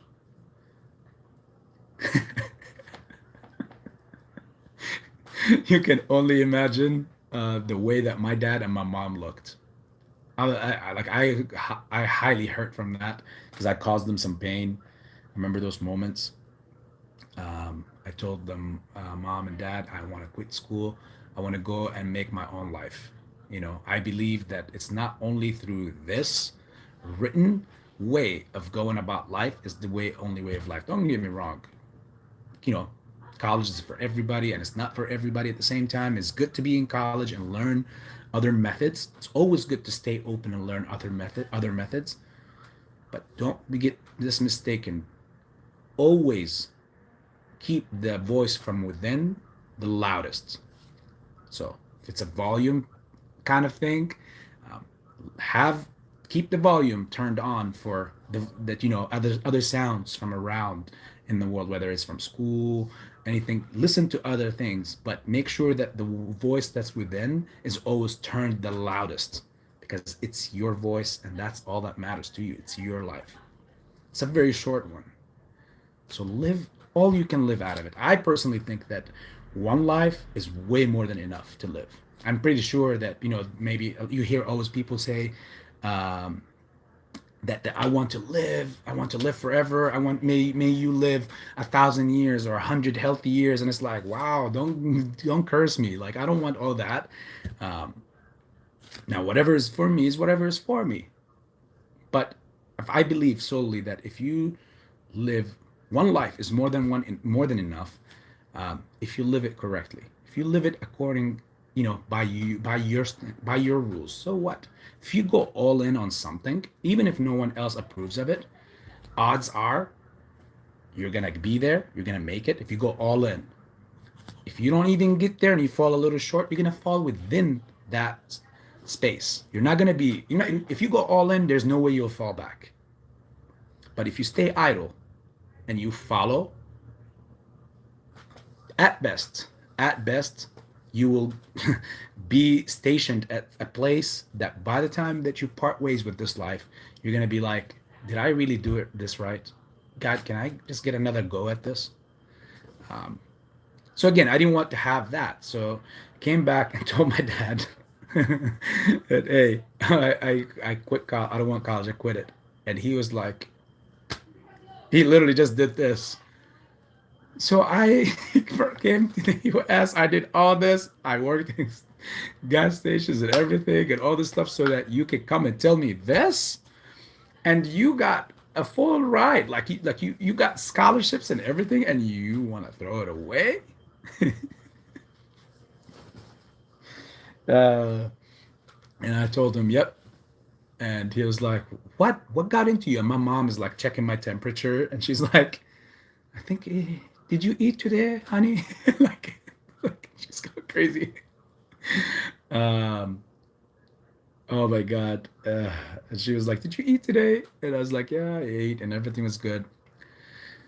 You gotta remember, guys, I also had the problem with my father having his heart valve changed, so I had to step up to the plate much sooner. So while I was doing that in college, I was also working, but things were falling behind. My family was falling behind. It's a bigger family. My dad can't work. His heart condition can't forced him not to be able to work. And I wasn't gonna let my mom go out to take care of 8 people, right? So I was doing work. I was working. I had 2 jobs, and I was doing full-time school. Then I got a third job, and they were all terrible. Like, one was at a phone store, the other one was at a drive-through, the third one was at a gas station, and I had to run crazy from one place to another. And not every like, even if everything was perfect, things were still hard. But things were not perfect. I had like the cell phone job that I had. The people that ran it, I thought they were gonna be great because they were of my descent. They were Arab. That didn't mean shit. That meant they can only try to go after. Like, they really like treated me like crap. These guys were like, they gave me an option. They were like, hey, we'll pay you this. It was like $7 an hour at the time, and the minimum pay was like, it's like 778. I was like, what? I'm not. Why? And he was like, I literally was like, why? Like, I didn't think, when I first went to get the job, I thought everything could happen except that. I was like, well, I didn't think of this. Like, I thought that was mandatory. The minimum pay is is 78 at the time. Uh, why are you telling me 7? He was like, because it's more minus the tax. And I was like, what do you mean? Like, what is this? And he's like, no, this is just no tax. That way, we don't pay tax, you don't pay tax. It's like you getting paid $9 because we're not paying tax on it. And I was like, okay, maybe this gets off on other people, brother, but I also lose. Yeah, it doesn't mean if I'm not paying the tax, you know, that means it's like $9, but I lose because at the end of the year, I can't get those benefits back and I can't apply for anything. If I want to go get a loan or if I want to go buy a car and put it on lease, I can't. I don't have stubs, no W-2s, nothing. Where'd you get the money? Oh, Breaking Bad style. No, you could call me Heisenberg. Just cash in the bag and walk out with the car. Um, he was like, "Well, that's all I have. You want it or not?" And I was like, "Oh my god." I thought of my family, and AB had to do it. It's the worst thing when somebody knows that they have the advantage in life on someone else and they utilize it. That's the worst human being in life. When you know that this person needs you and you have leverage on them, and because they need you, you utilize that leverage on that for like a terrible purpose to serve your own. You're definitely in that higher brackets of one of the worst individuals or human beings in life. Um, but AB had to take it. AB had to deal with the craziest people walking in. But I love them. Again, I don't think when people call the hood, when they call it the hood and they see, oh, he sounds like, he looks like a drug dealer or he's crazy or whatever. When people look at him that way, people are already viewing them with a different eye, like they're not human. They are human. Everybody's different and everyone is different about how they express and how they go about themselves, but they're also product of what they grew up with. Everyone has a story, guys. And I know you know that because you're probably sitting there and it's like, I want to share mine. And one day I would love to have something where we can all have some sort of Zoom call and we all can talk, or we can all meet and talk about our stories, because everyone has one. But when you view these customers, I told that to the owner that was there. He's like, man, these crazy people. And I was like, bro, you benefit from these people. You're open here, and the only reason why you put food on your table and you send money back overseas and you take care of your other wife and your other stuff. And these guys were crazy guys. Oh my God. It's because of these people that you're looking down on, right? Um, I always got along with them. They were like, you crazy. You're going outside. You're standing sometimes. You're chilling with them by the sign. When it's like a break time for me, I start outside and I get to know them. I'm like, what up, bro? What up? What's up? What's up, bro? Like, AB have ghetto uh, accent. If you if AB ever is gonna talk, Hood, AB can talk. AB is a very good adapter. I can adapt anywhere. I can speak super, super proper white language. Um, I can speak ghetto language. I can speak Arab language. I can speak normal language. Um, and I think it's beautiful to try to fit in anywhere because we are all human at the end of the day. And you got something to learn or to gain from any habitat that you're in. Doesn't matter whether negative or positive. You always have something to gain, depending on how you look at it. So trust me, guys, I saw ways like never before. From like, I took a lot of tips. I made a lot of good friends that eventually became very valuable at time for me at certain times through fitting and understanding my customers and those people that were in it that I was serving. I became like friends with them, like family. So that's why anywhere I go in Cincinnati, trust me, I can go in any neighborhood in Cincinnati. And this is AB, like telling you, and I will always have a friend. And I'll find somebody and we'll be cool. In fact, if I even go to anywhere in the world, I guarantee you I will fit in just like that because I don't approach it with who are these people. I approach it as we're the same. I just need to understand what you think like. And that's it. After that, I have the key, you know, not in an insidious way. Um, so I worked,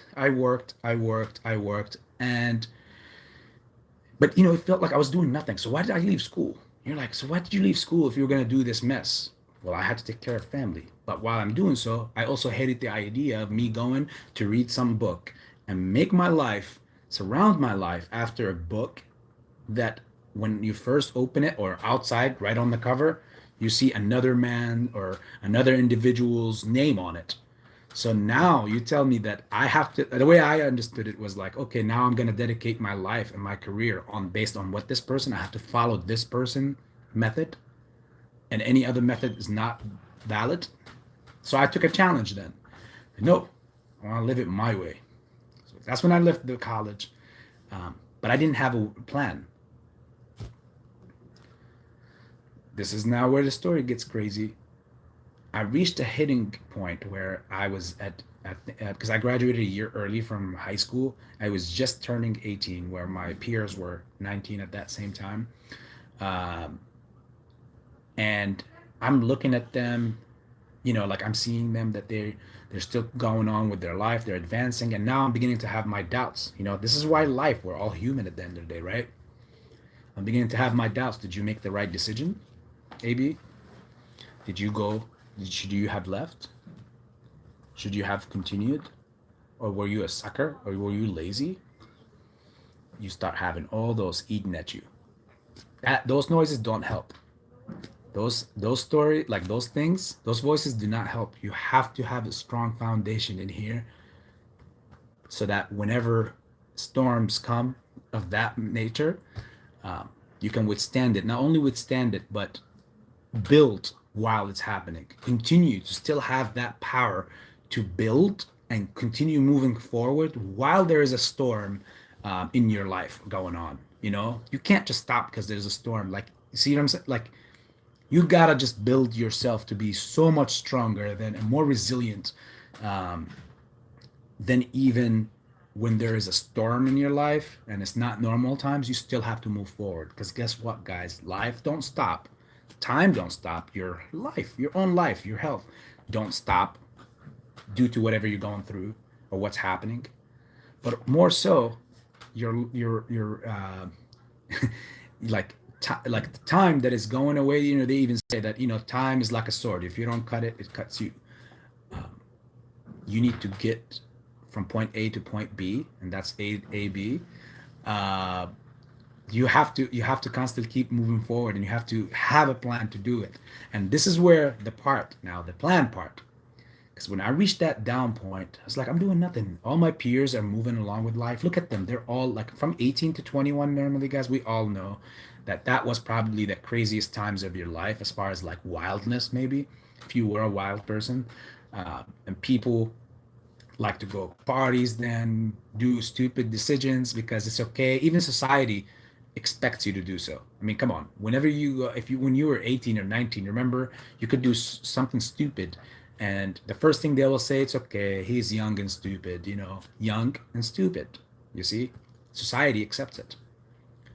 But once you hit 24, 25, 26, suddenly I feel like every 5 years, life or society prepares you for a different transition in life of set of expectations. Because by 24, 25, if you still do the same stupid things that you were doing in 19 and 20 or 18, you don't get, oh, he's young and foolish. He's young. Let him live his life. You don't get that no more.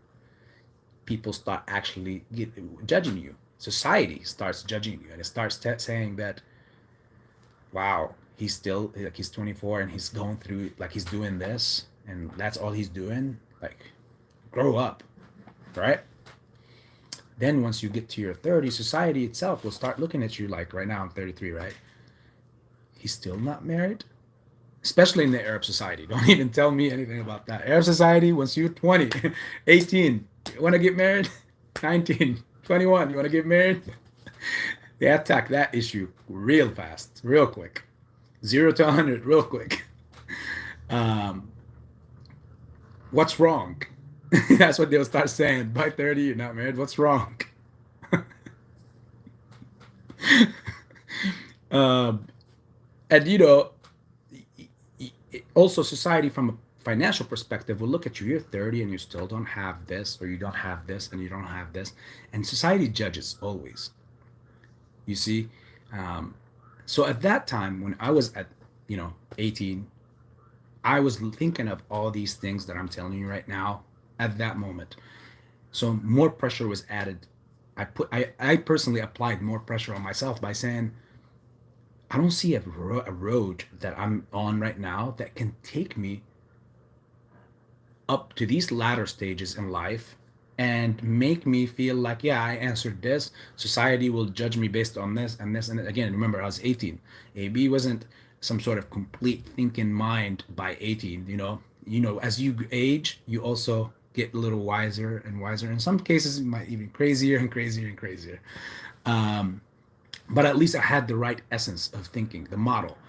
And a lot of people that spoke to me in life, many of my friends always told me, like, we know that you're 18 or 19 or 20, but you sound like, when we're speaking with you, you sound like you're 40.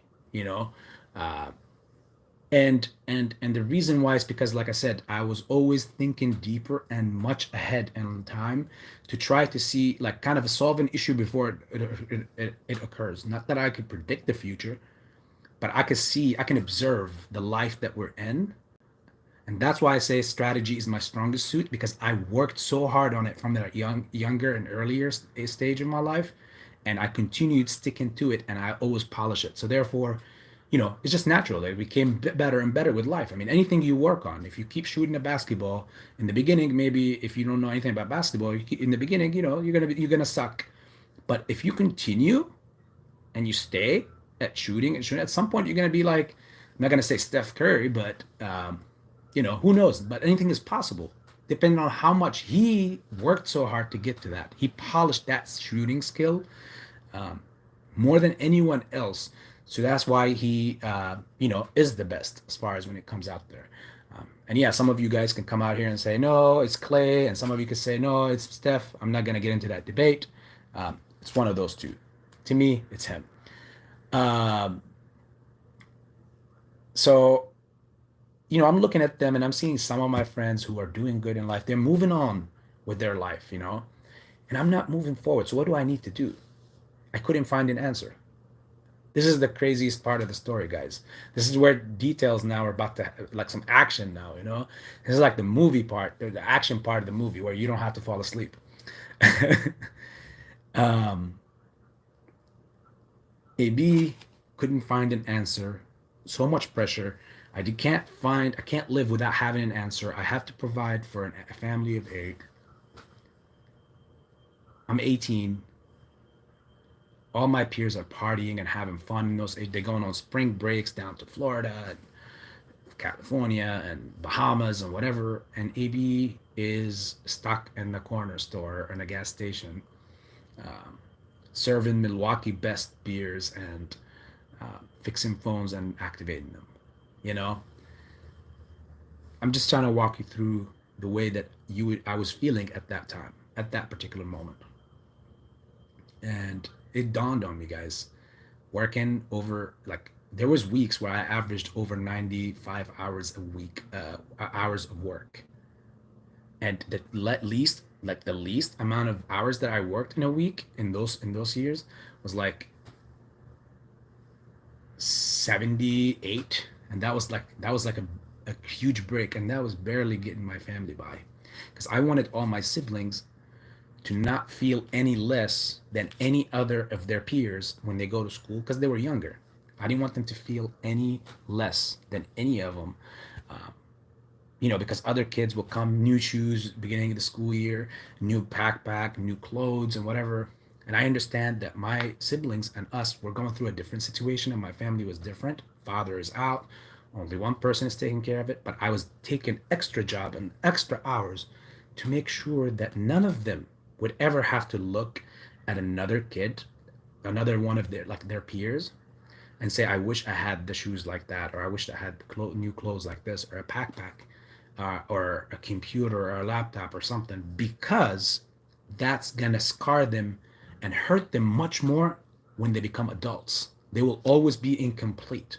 That's why it's extremely important, guys. If you have kids, if you're a parent, I know you guys will make the greatest parents ever. If you have kids, because I looked at my younger siblings as my kids.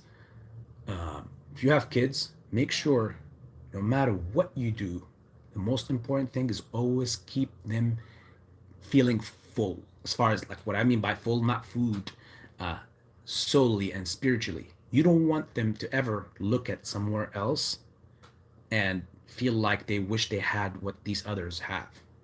That feeling, that will scar them as they become adults. It will eat at them from the inside in, and it will carve a huge hole within them, so that when they become adults, they like by age, they will not be successful in resist like in the remaining parts of their life on their own, since the parents are no longer there anymore. They're on their own. They're always going to have some incompleteness in them, and sometimes because it's after such a long time and they can't go back and pinpoint that that's what it was. It's like so hard to work back to it, or try to fix that. So it's almost impossible to fix. So remember, once you get raised on something, it's gonna be much. It's, they say it's much hard. It's much easier to raise a man than to change one. So put all what you have, parents, all you family, put all. This is a message from AB to whoever hears it. Put all what you have in your kids, because you brought them to life. They didn't choose to come. You chose to bring them, and give them all what you can. I'm not saying try give them BMWs and Lamborghinis and whatever, or spoil them. Every parent has their way of raising children, but give them love. Give them everything that you can, from like that essence that their other humans, other kids and their ages have access to, so that they never feel incomplete or feel like they were always less better than someone else. They always need to feel like they are just as good as everyone else. And of course, that's a very tricky balance, because you don't want them to be over, feeling like they're over anyone else, and you don't want them to feel like they're under anyone else. You want them to feel like they're just like everyone else. That's what I did with that. But it was getting on me. Again, I'm 18. I'm working 90 plus hours a week, and I don't see an exit strategy. Like, I don't see this ending anytime soon. What do I do? Eventually, it just, like, everything got shut. So AB went and took a bag of bread, like one of those, the square bread that you toast. Got in it in a small little Chrysler. It was a Chrysler 300M, an older car. I remember I crashed it. I got in that vehicle, guys, and AB drove all the way out. I remember I'm in Cincinnati, Ohio. I drove all the way out into deep woods in Indiana. And AB was at a point in his life. This is the turnaround of all of AB's life. This is the turnaround. This is the most important moment of all AB's life. AB lost hope in everything. He couldn't see a way out. He lacks sleep. He lacks everything. He don't see a way out. He's a strategist. He knows it, but he can't come up with a strategy. So AB was beginning to give up. AB ran away from everything. Didn't even tell my jobs. Didn't tell my family. Nobody. AB lost it. At the end of the day, AB was a human.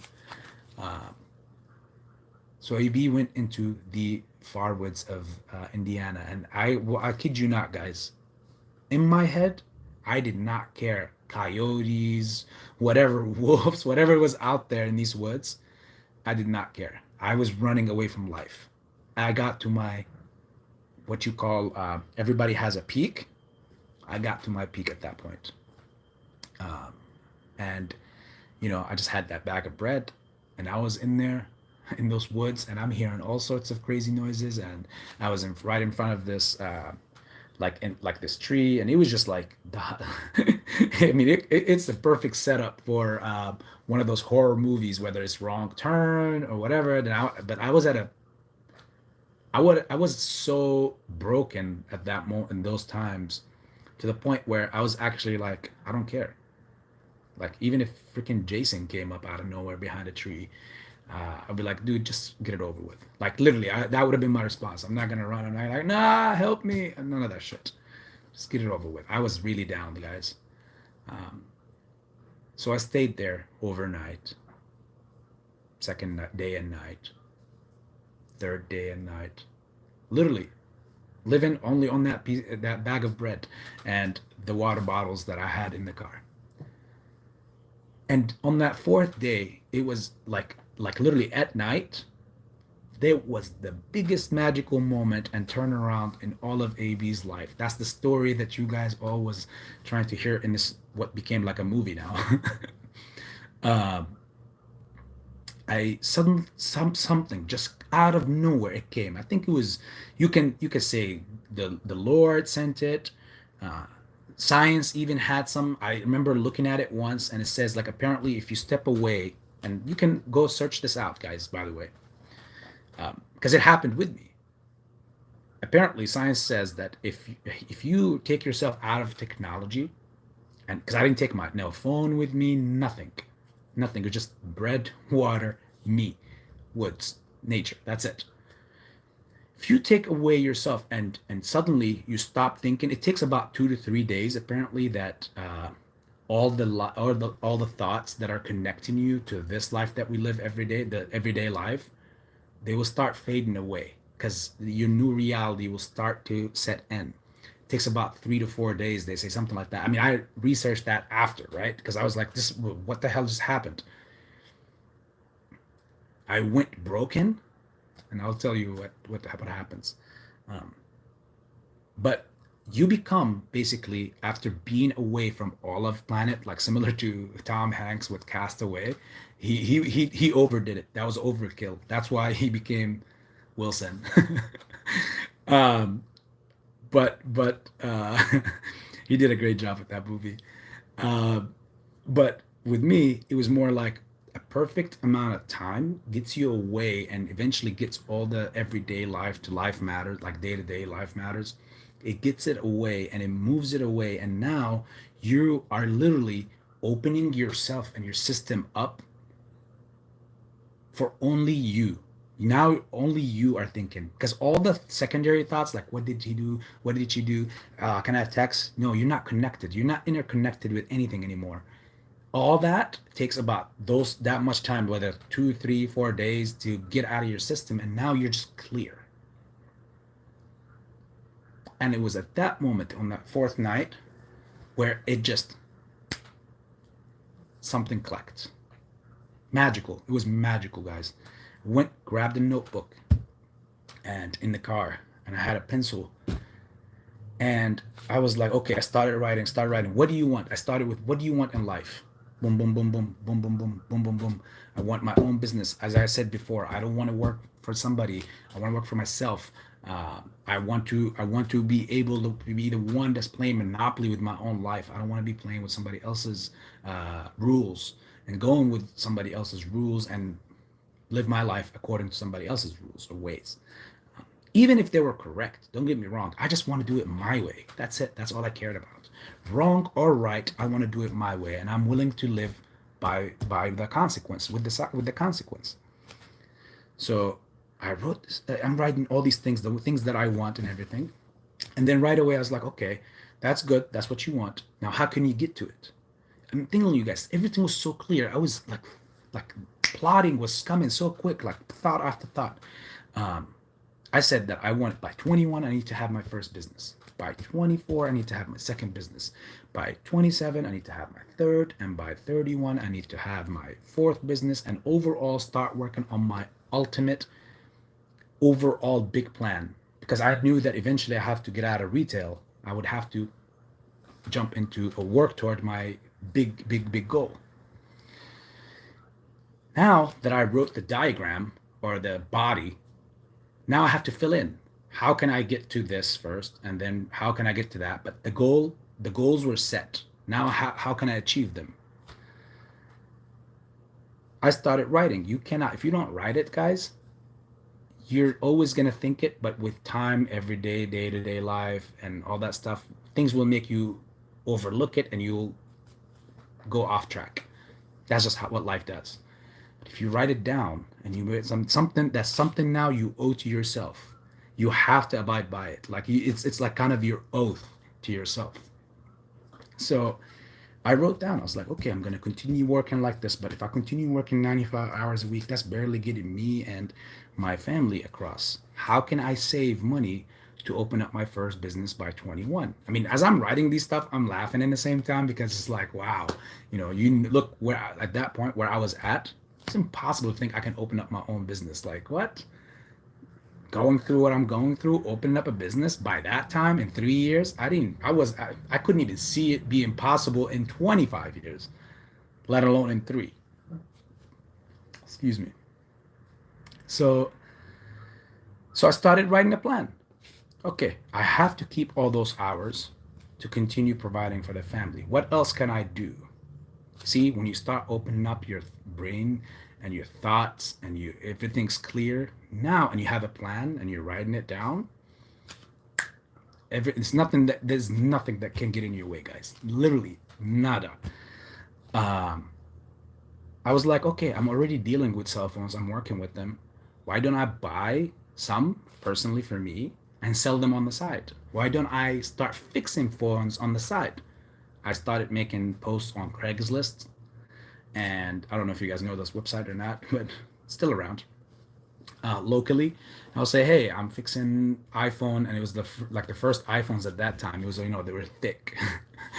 um, I fix iPhone screens, speakers, microphones, whatever it is that's wrong. You can talk, but they can hear you, but you can't. Okay, good. That means your speaker is messed up. They can't hear you, but you can hear them. Your microphone is messed up.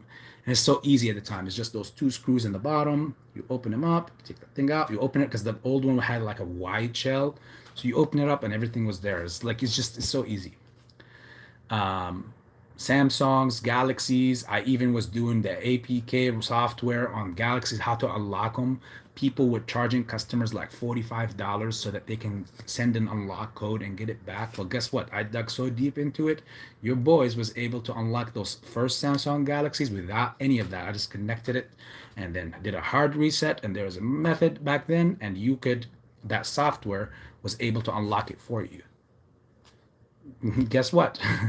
I had stores, I had people coming straight to me because I put that ad on Craigslist, and I was only charging $25, and that was even a lot. But again, I had a mission, so I kept saving, I kept doing, and I followed. That's what I did on the side while I still maintained my 90 plus hour of work hours to make sure my family also is moving along with me, because that's the objective of the whole thing.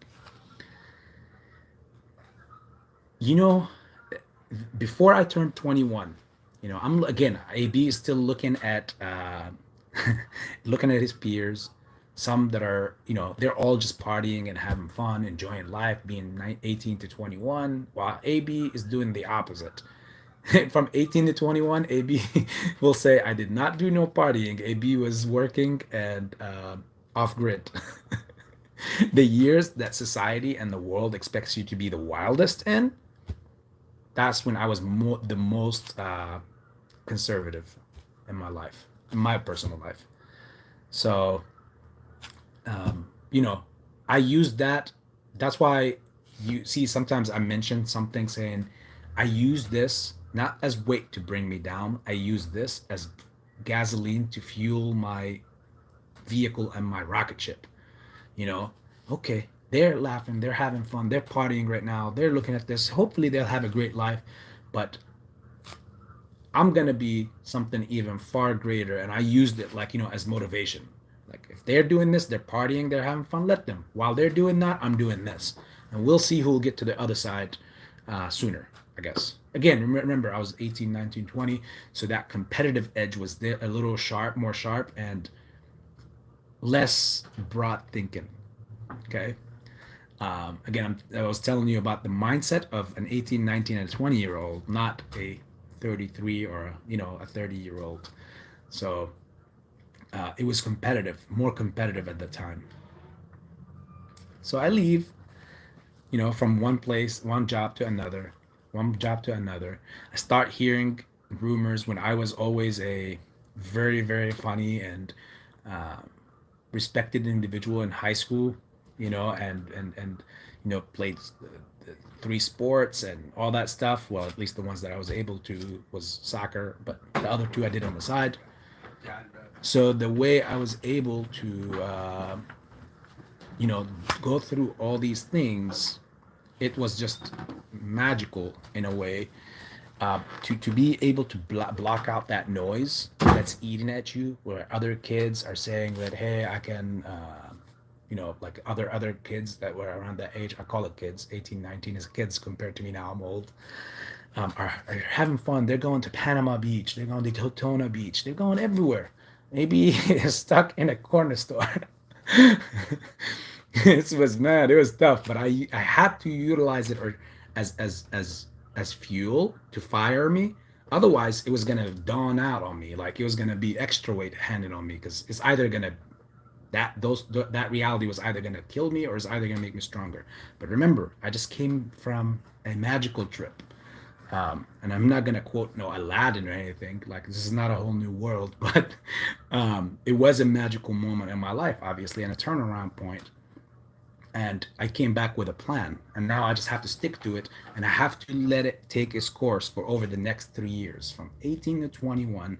I kept working, I kept doing these things. I'm saving on the side. I had bought a little safe, I put it in the closet, and my plan was to never open up like to count what I'm putting in that, safe over time until the day to open it. That safe never got opened until I became 21. I took care of everything and whatever, but whatever I had extra and whatever I just threw in the safe through the holes that it has in it, like it's like a mail uh, card.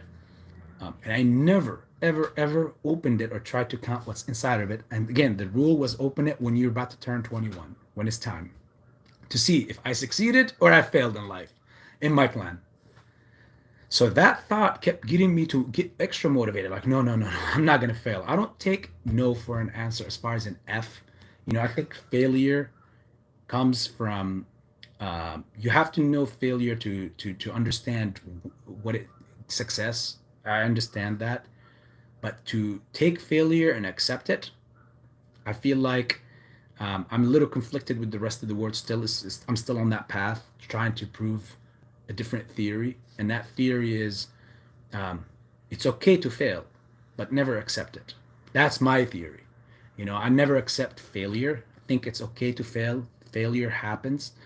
You need to learn what you did, and where you could have polish some things along the way where you might have went wrong, so you need to retrack and backtrack to see. So because the end result was a fail, so therefore it's okay. But to accept it, I feel like that's you. For me, I don't agree with that. I feel like it's something that you are, that you're going to become. And if you continue to accept things like that, you will literally um, it becomes a story of your life. Like it's okay, fail. It's okay, another fail. So what? Someday you'll succeed. Again, some people might agree with that. Some people are okay. And again, I'm not trying to change anybody's way of life or thinking, but for me, I don't totally see eye to eye with that yet. I just see that failure is part of life, but never accept failure. Because the minute you accept failure is when you start accepting more and more failure to come down the line. You got to be hard on yourself. You got to be hard on what it is, because again, this is life, and the only way that you can, literally, the only way that you can become, more powerful and more successful in your own life, even your life. Forget business and what you do for a living and how what you have and what you don't have, is the feeling that hey, I conquered this, I conquered that, I was able to conquer this, and no one can share that with you. No one, because no one knows exactly what you went through and how badly you wanted this and that and wanted to do this and that, and that's you and yourself.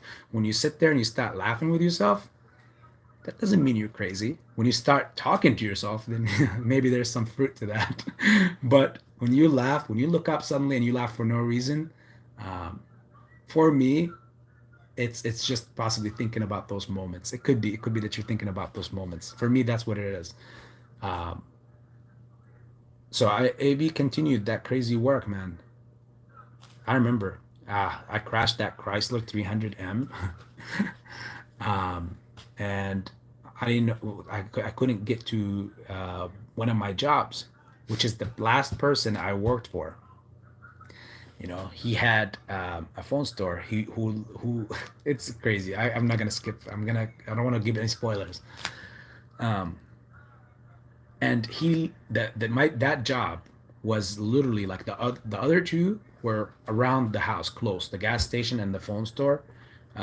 Sorry, the drive-through were around the house, but the phone store that I was working for, which was after I left those people, the bad people I told you in the beginning, was a very good, like it was about 8 miles away.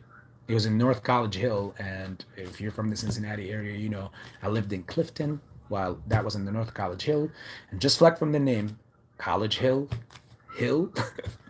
it was the most gruesome hill you have to go on. You know, Cincinnati's uh, the reason why they call it the city of hills because it's on top of 7 hills. You know, there's Mount Adams, Mount this, Mount. You know, I'm not gonna sit here and talk about all of them. I'm not in geography, but that's what the story of Cincinnati. Um, and that's Cincinnati's story to tell you. If you want to learn it or hear it, you go and talk to anything about or listen to Cincinnati story somewhere else. But anyways, it was 8 miles, and majority half of those 8 miles were an uphill, you know, crazy hill, and that's where the accident happened. I was coming back down one time, um, you know, working the crazy 90 plus hours every day, and at that time I was 20, yeah, a year before the major announcement. Um, I literally was like, you know, 90 plus hours for 2 straight years.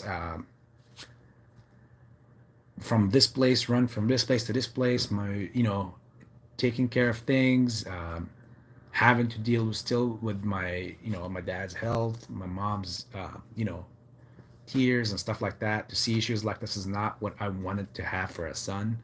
I didn't want to have this for them. Like, look at you, your life is being sacrificed for everyone else. This is not what she wants. And, you know, she will cry and all that stuff. Um, but I told her, don't worry. I always told her along the way, don't worry. I'm not sacrificing anything. I actually thank God. I wanted to say that to in front of my dad that what happened is what happened because it helped shape the person or the man that I am today. I have a plan. Don't worry. I'm not forgotten about. I have a plan. I'm not sacrificing anything. Um, it's a short-term sacrifice for a future return. And she, you know, she would be like, I don't understand. I don't see what you can see.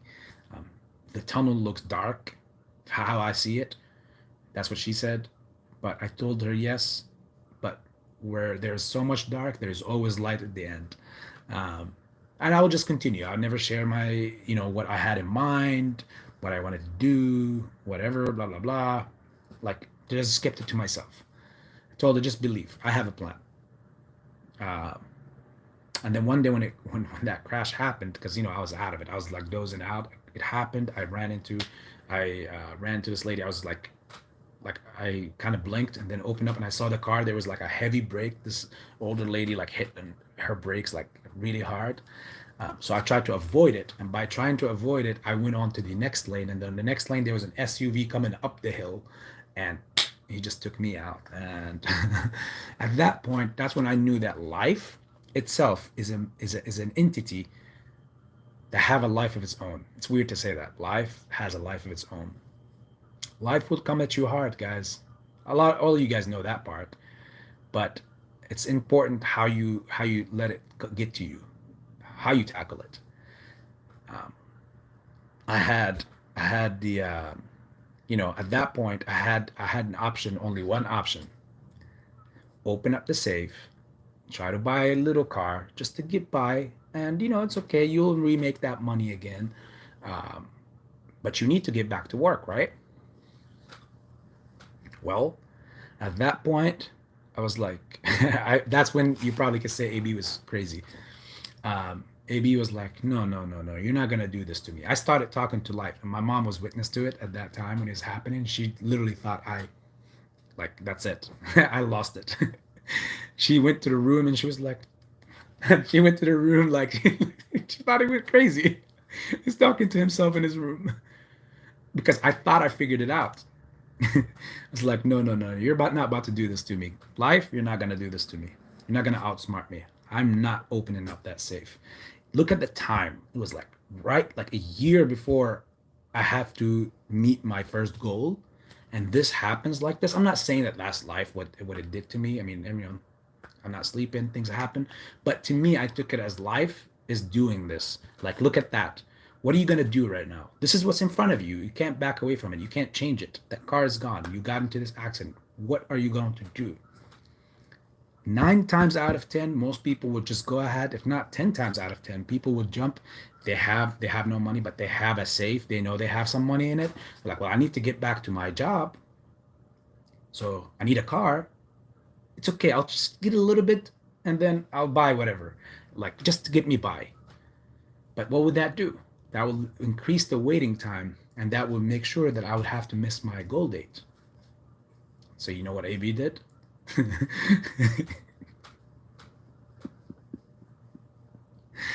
Ah, man, those days.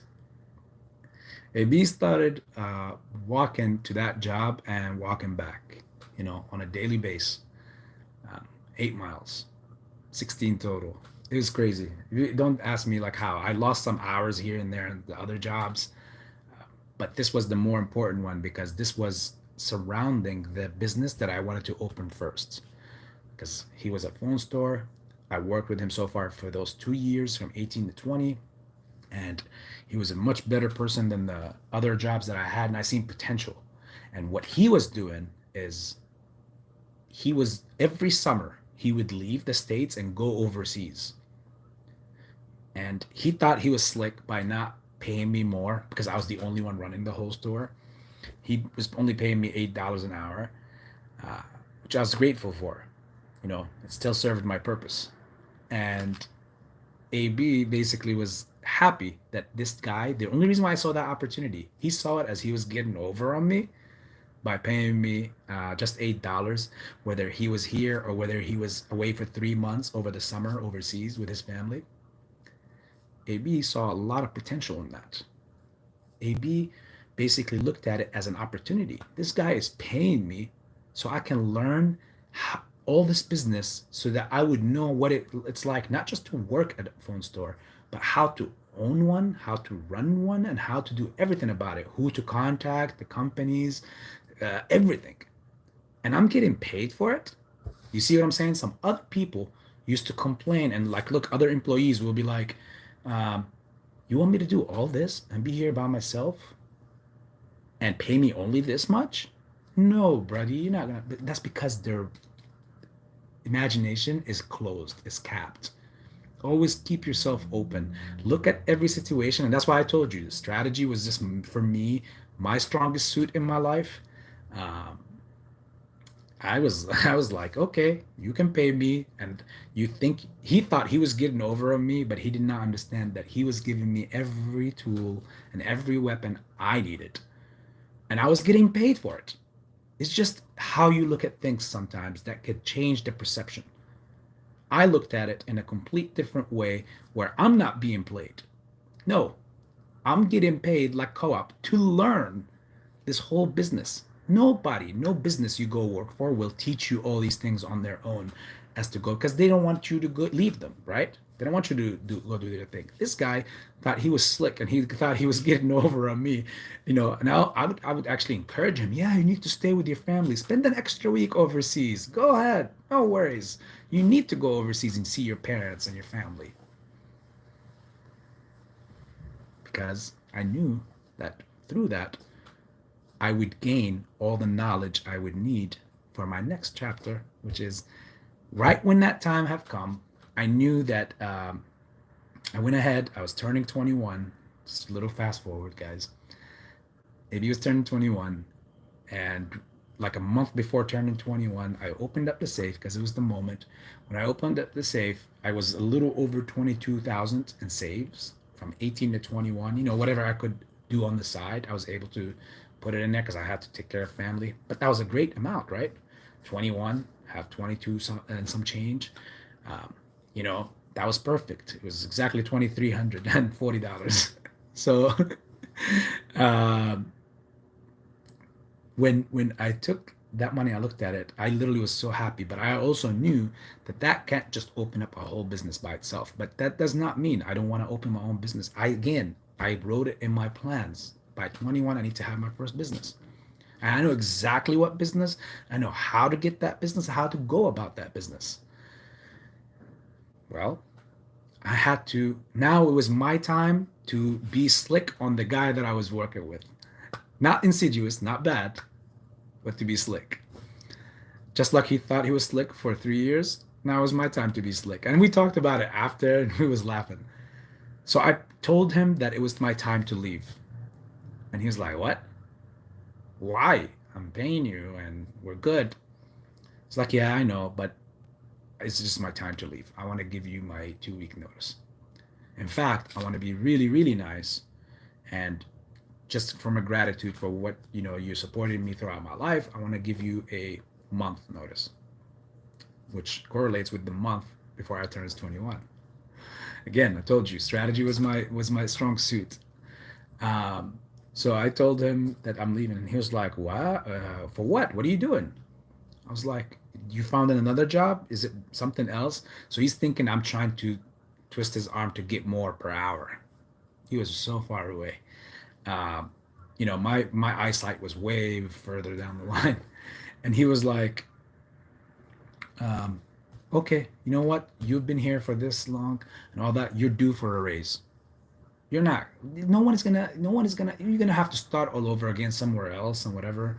And I was like, "Hey, Steve," that was his name, his English name, because he was Arab. I'm not gonna say his real name. Hey, Steve, this is not a career. Like, don't talk to me like this is a career. You're due for a raise. This is not a career. I'm not gonna be doing this for the rest of my life. Uh, I'm not leaving to go work for someone. I'm leaving because I want to open up my own business. I'm gonna partner with someone. Look at the strategy behind what that I came up with. He was like, "Oh, wow, you gonna partner? Where did you get the money from?" That's the question. First question. Um, wow, look at you. Okay. Well, all right. He let that marinate for literally for 2 days. And he let it go. I let it go. We both are marinating the situation. He comes back in 2 days. He walked as soon as he walked in, he came in with like a bunch of phones from the warehouse to for sale, like brand new phones. He came in and he was like, he put them on the table and he's like, "Hey, listen, man, listen, we're not gonna do this, all right? No, no, no, no, no.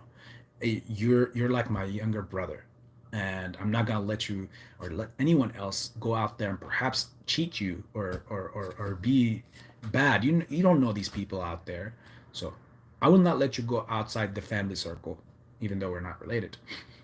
And I know he was taking advantage. He thought he was taking advantage of me all these years for paying me underpaying me.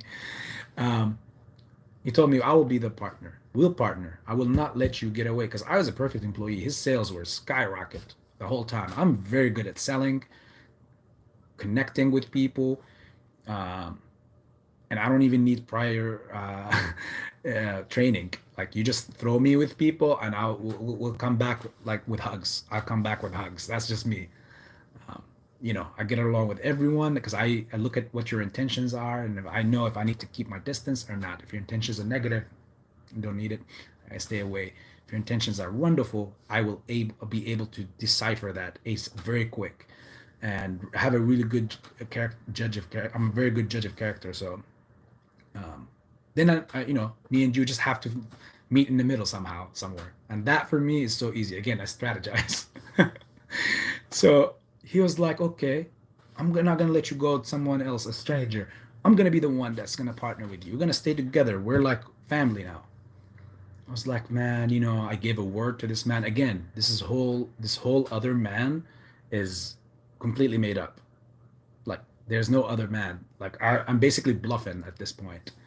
So I'm telling him, like, "Man, but I gave him my word. My word is my bond, and um, I need to."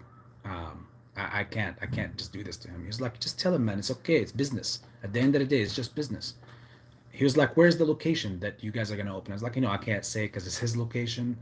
Um, and he was like, see, this is the way for me to get whatever I need out of him without me having to do most of it. Because I already know at the end of the day, my intentions were pure. I'm not trying to swindle him. I'm trying to free myself and give the chance to myself. I'm not going to stay working for others. My ultimate goal was to be working for myself. That was my ultimate goal. And I'm not going to step away from it. I have the plan. And this is time now to collect. And honestly, if it wasn't going to be with him, I just saw that as the easiest option ahead because I already have built all that trust and all that foundation with that man, with Steve. So why go out there and find someone else, which eventually I will find. If I have to, I will, and try to judge them and see if they are perfect or not, kind of get to know them. No, I know everything about this guy. He thinks he's slick. I know him. I got him all figured out. So I can contain whatever little evilness he got in him. I can contain it. I'll keep it at bay. And that works with me because it gets me to reach my dreams as well. So he was like, okay, I don't expect you to tell me where the location is, but okay, you know what? I have a location. I will find a location.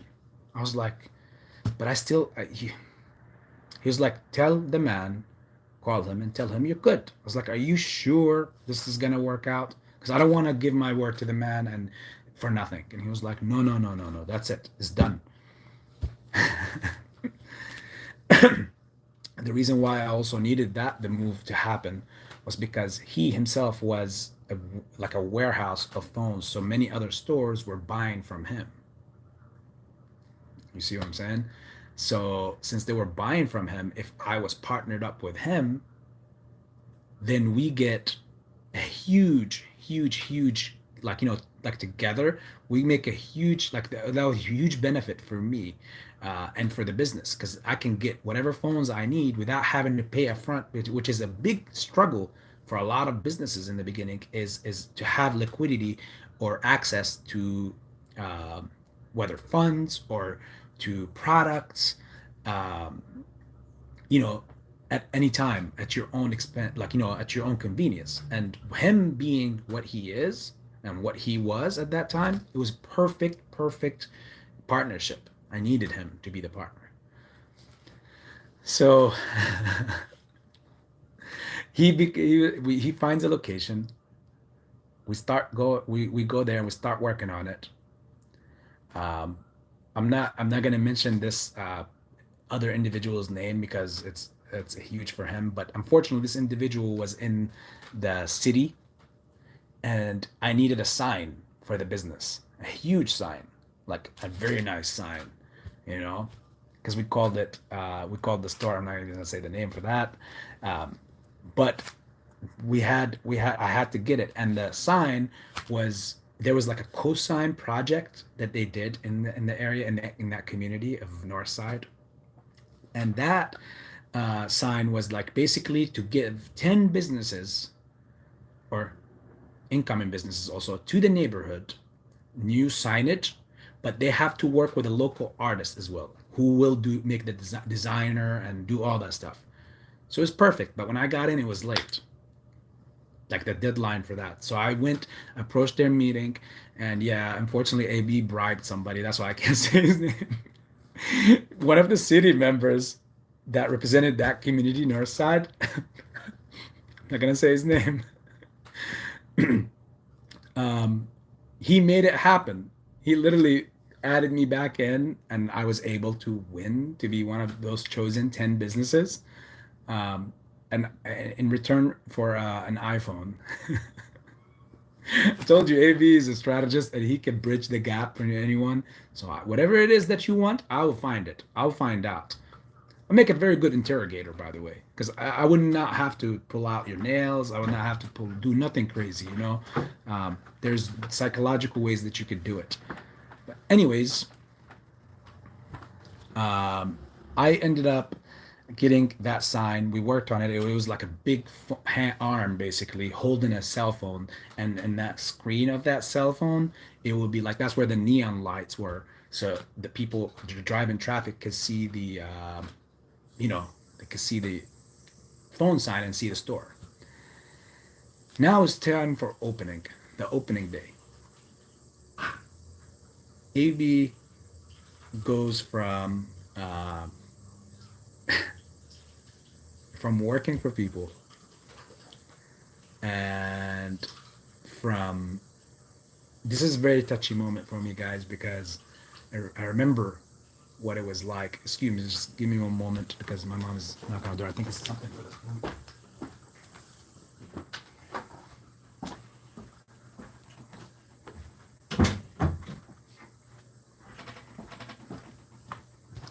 Sorry, and I'm back. Yeah, she's like, you're gonna break your fast soon, so get ready. Yes, I'm gonna break my fast, guys, in about 8 minutes, so I will wrap it up as soon as possible. And I will end it right here after I tell you this moment, because that was the most crazy story at that after I get to that point.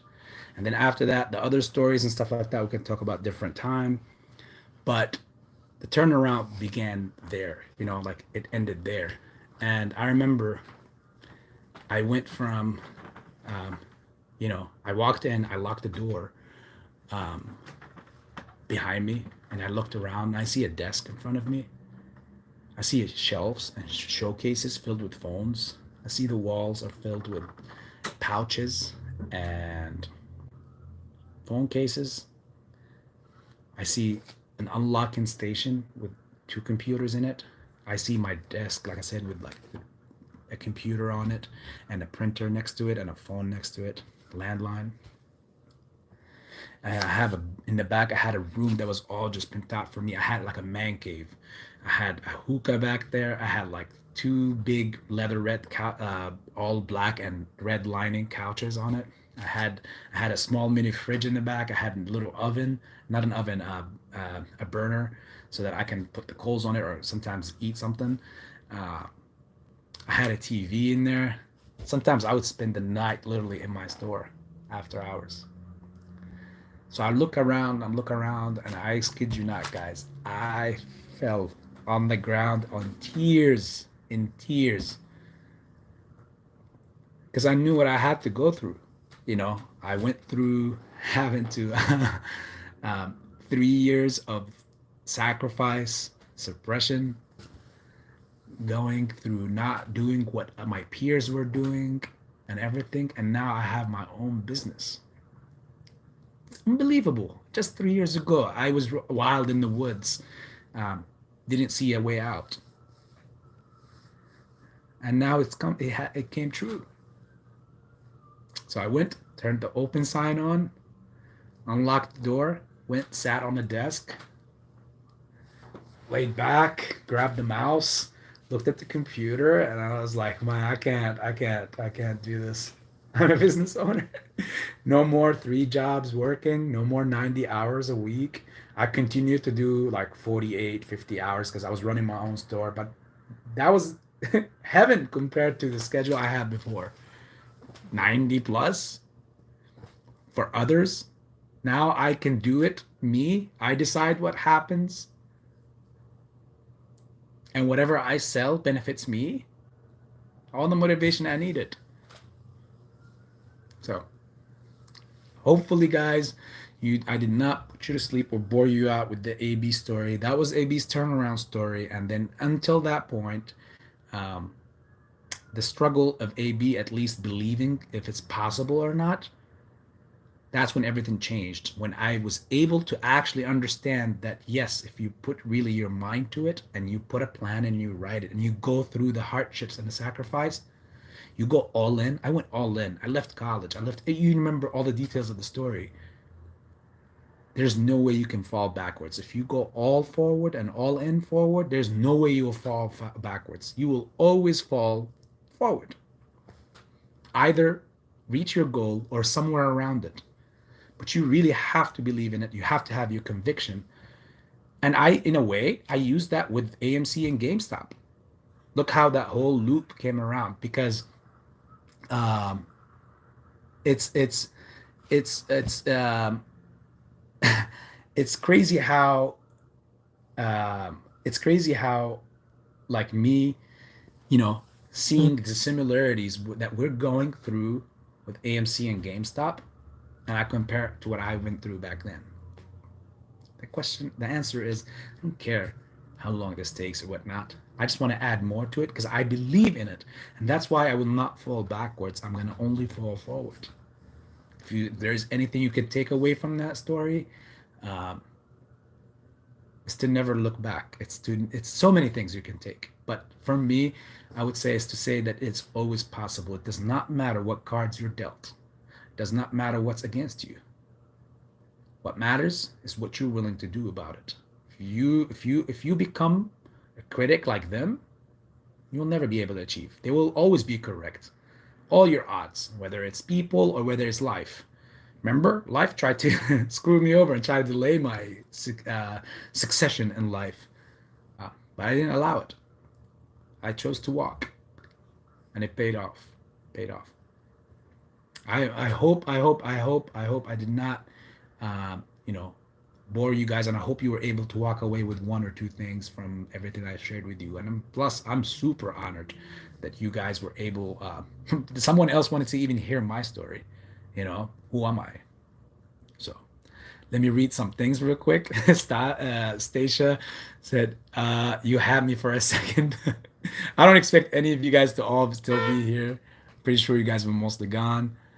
Uh, Future will, yeah. The teacher did not know I was, you know, I did not know the language. That was in the beginning. You guys are mostly probably gone. That was for Brendan. Cool Runner. I have a prediction on AMC, GME, Mullen, and Sundial. They will either go up, go down, or trade sideways. Cool Runner, you're very cool. Uh, BBIG. Oh my God. We'll make that, Sam. I don't. If you're here, I'm sorry. I will make a video for that tomorrow or the day after. Uh, just so you guys would know, I am invited officially, and I will officially be heading over on Monday at Market Open, to be with the Wolf Pack CS Trades 101. So much love to that brother and to the whole Wolf Pack, and I will be there, you know, entertaining the market hours when the market opens. So I either make a BBIG tomorrow, or we'll talk about it on Monday, when the market, opens with the Wolf Pack. I'm thinking about my mom. She deserves to retire. Uh, Pokis, um, Pokis, yes. All mothers deserve to retire. They all deserve to live. Every human deserves to live their life, not according to somebody else's rules or the government's rules. Um, Frankie Mohammed, always a blessing to see you, brother. Awesome story, good character. All praises due to Allah. Yes, sir. Alhamdulillah. And uh, Stacia, Stacia. Oh my God, all those colorful emojis. I'm very, very, very humbled. Thank you. Pam, how are you? I did not even know Pam was in the house. If you're not, I totally understand. But thank you so much always to attend and support, to attend my cousin's reception and listening in the background. Great story earlier, AB. Oh wow, I'm very honored. Well, congrats. You know, on for your cousin, and hopefully you'll have a great time. Happy Saturday, yes, to everyone indeed. My dream as a kid was to be an actress. I turned out okay because I'm here in our community, for life-changing money. Um, well, you're more than that to many of us, Pam. You're more than that to many of us. And for those of you in here that do not know Pam, I'm pretty sure most of you already, if not all of you know her. But if you don't know, you could please go ahead and, you know, subscribe to her channel. She will save you a lot of money, believe it or not. If you, she makes reviews on movies, and they're always spot on. So if and even Pantheon will my friend Pantheon will also vouch over to that. So she will save you a lot of money. Look at that. She's even talking about one right there. The ambulance movie. Trust me, I'm gonna go watch it just simply because Pam said that, and she said she watched it, and this is the second time she talked about it. That means it's really good. There might be some Oscar winners here in that movie. Uh,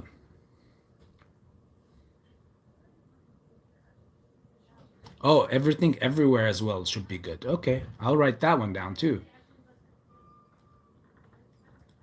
Radwan, you're the golden one. Thank you, brother. Appreciate it. Bones, thank you for listening. And Mr. Allen, never a complete chat room without Mr. Allen being in it. And thank you, sir, for listening and tuning in for the story. And Bones again says, "This man is a treasure trove of stories." I'm glad that you see it as a treasure, not as an antique. That's one. And you have no idea. There's so many other stories, but they're not going to be as deep as this one. This is the deepest story of AB's life. As far as the other stories, um, you know, the movie have begun. After that story, the movie have started. Like that's for me. Like my life was crazy until then, and then I had to act on it. I had to keep acting, and it's like I'm talking about crazy stories. When I say the other stories, you're gonna be laughing. There's a lot of funny ones. There's a lot of scary ones. This is just crazy. Um, Brendan, have a good one. Pablo, my brother, thank you for tuning in, brother, and appreciate you listening. Willpower, AB, we got a rat in our community. Please watch Lou versus Wall Street video called My Feelings on AMC currently. Urgent, please watch AB. What?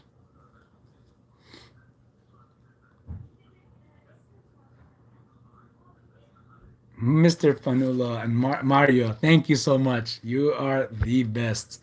Uh, awesome determination equals success. Yes, sir. And Mr. Frankie Mohammed, it's a pleasure. And I hope that you're going to enjoy your fast, breaking your fast soon. Um, thank you. Thank you so much. And I'll tell you this, I will watch Lose later on tonight.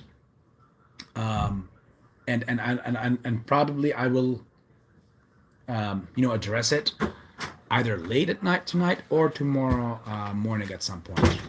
Okay? Because I gotta go and not just like I told you guys break my fast, but um, you know I'm going through Ramadan, so Lou can wait a little bit.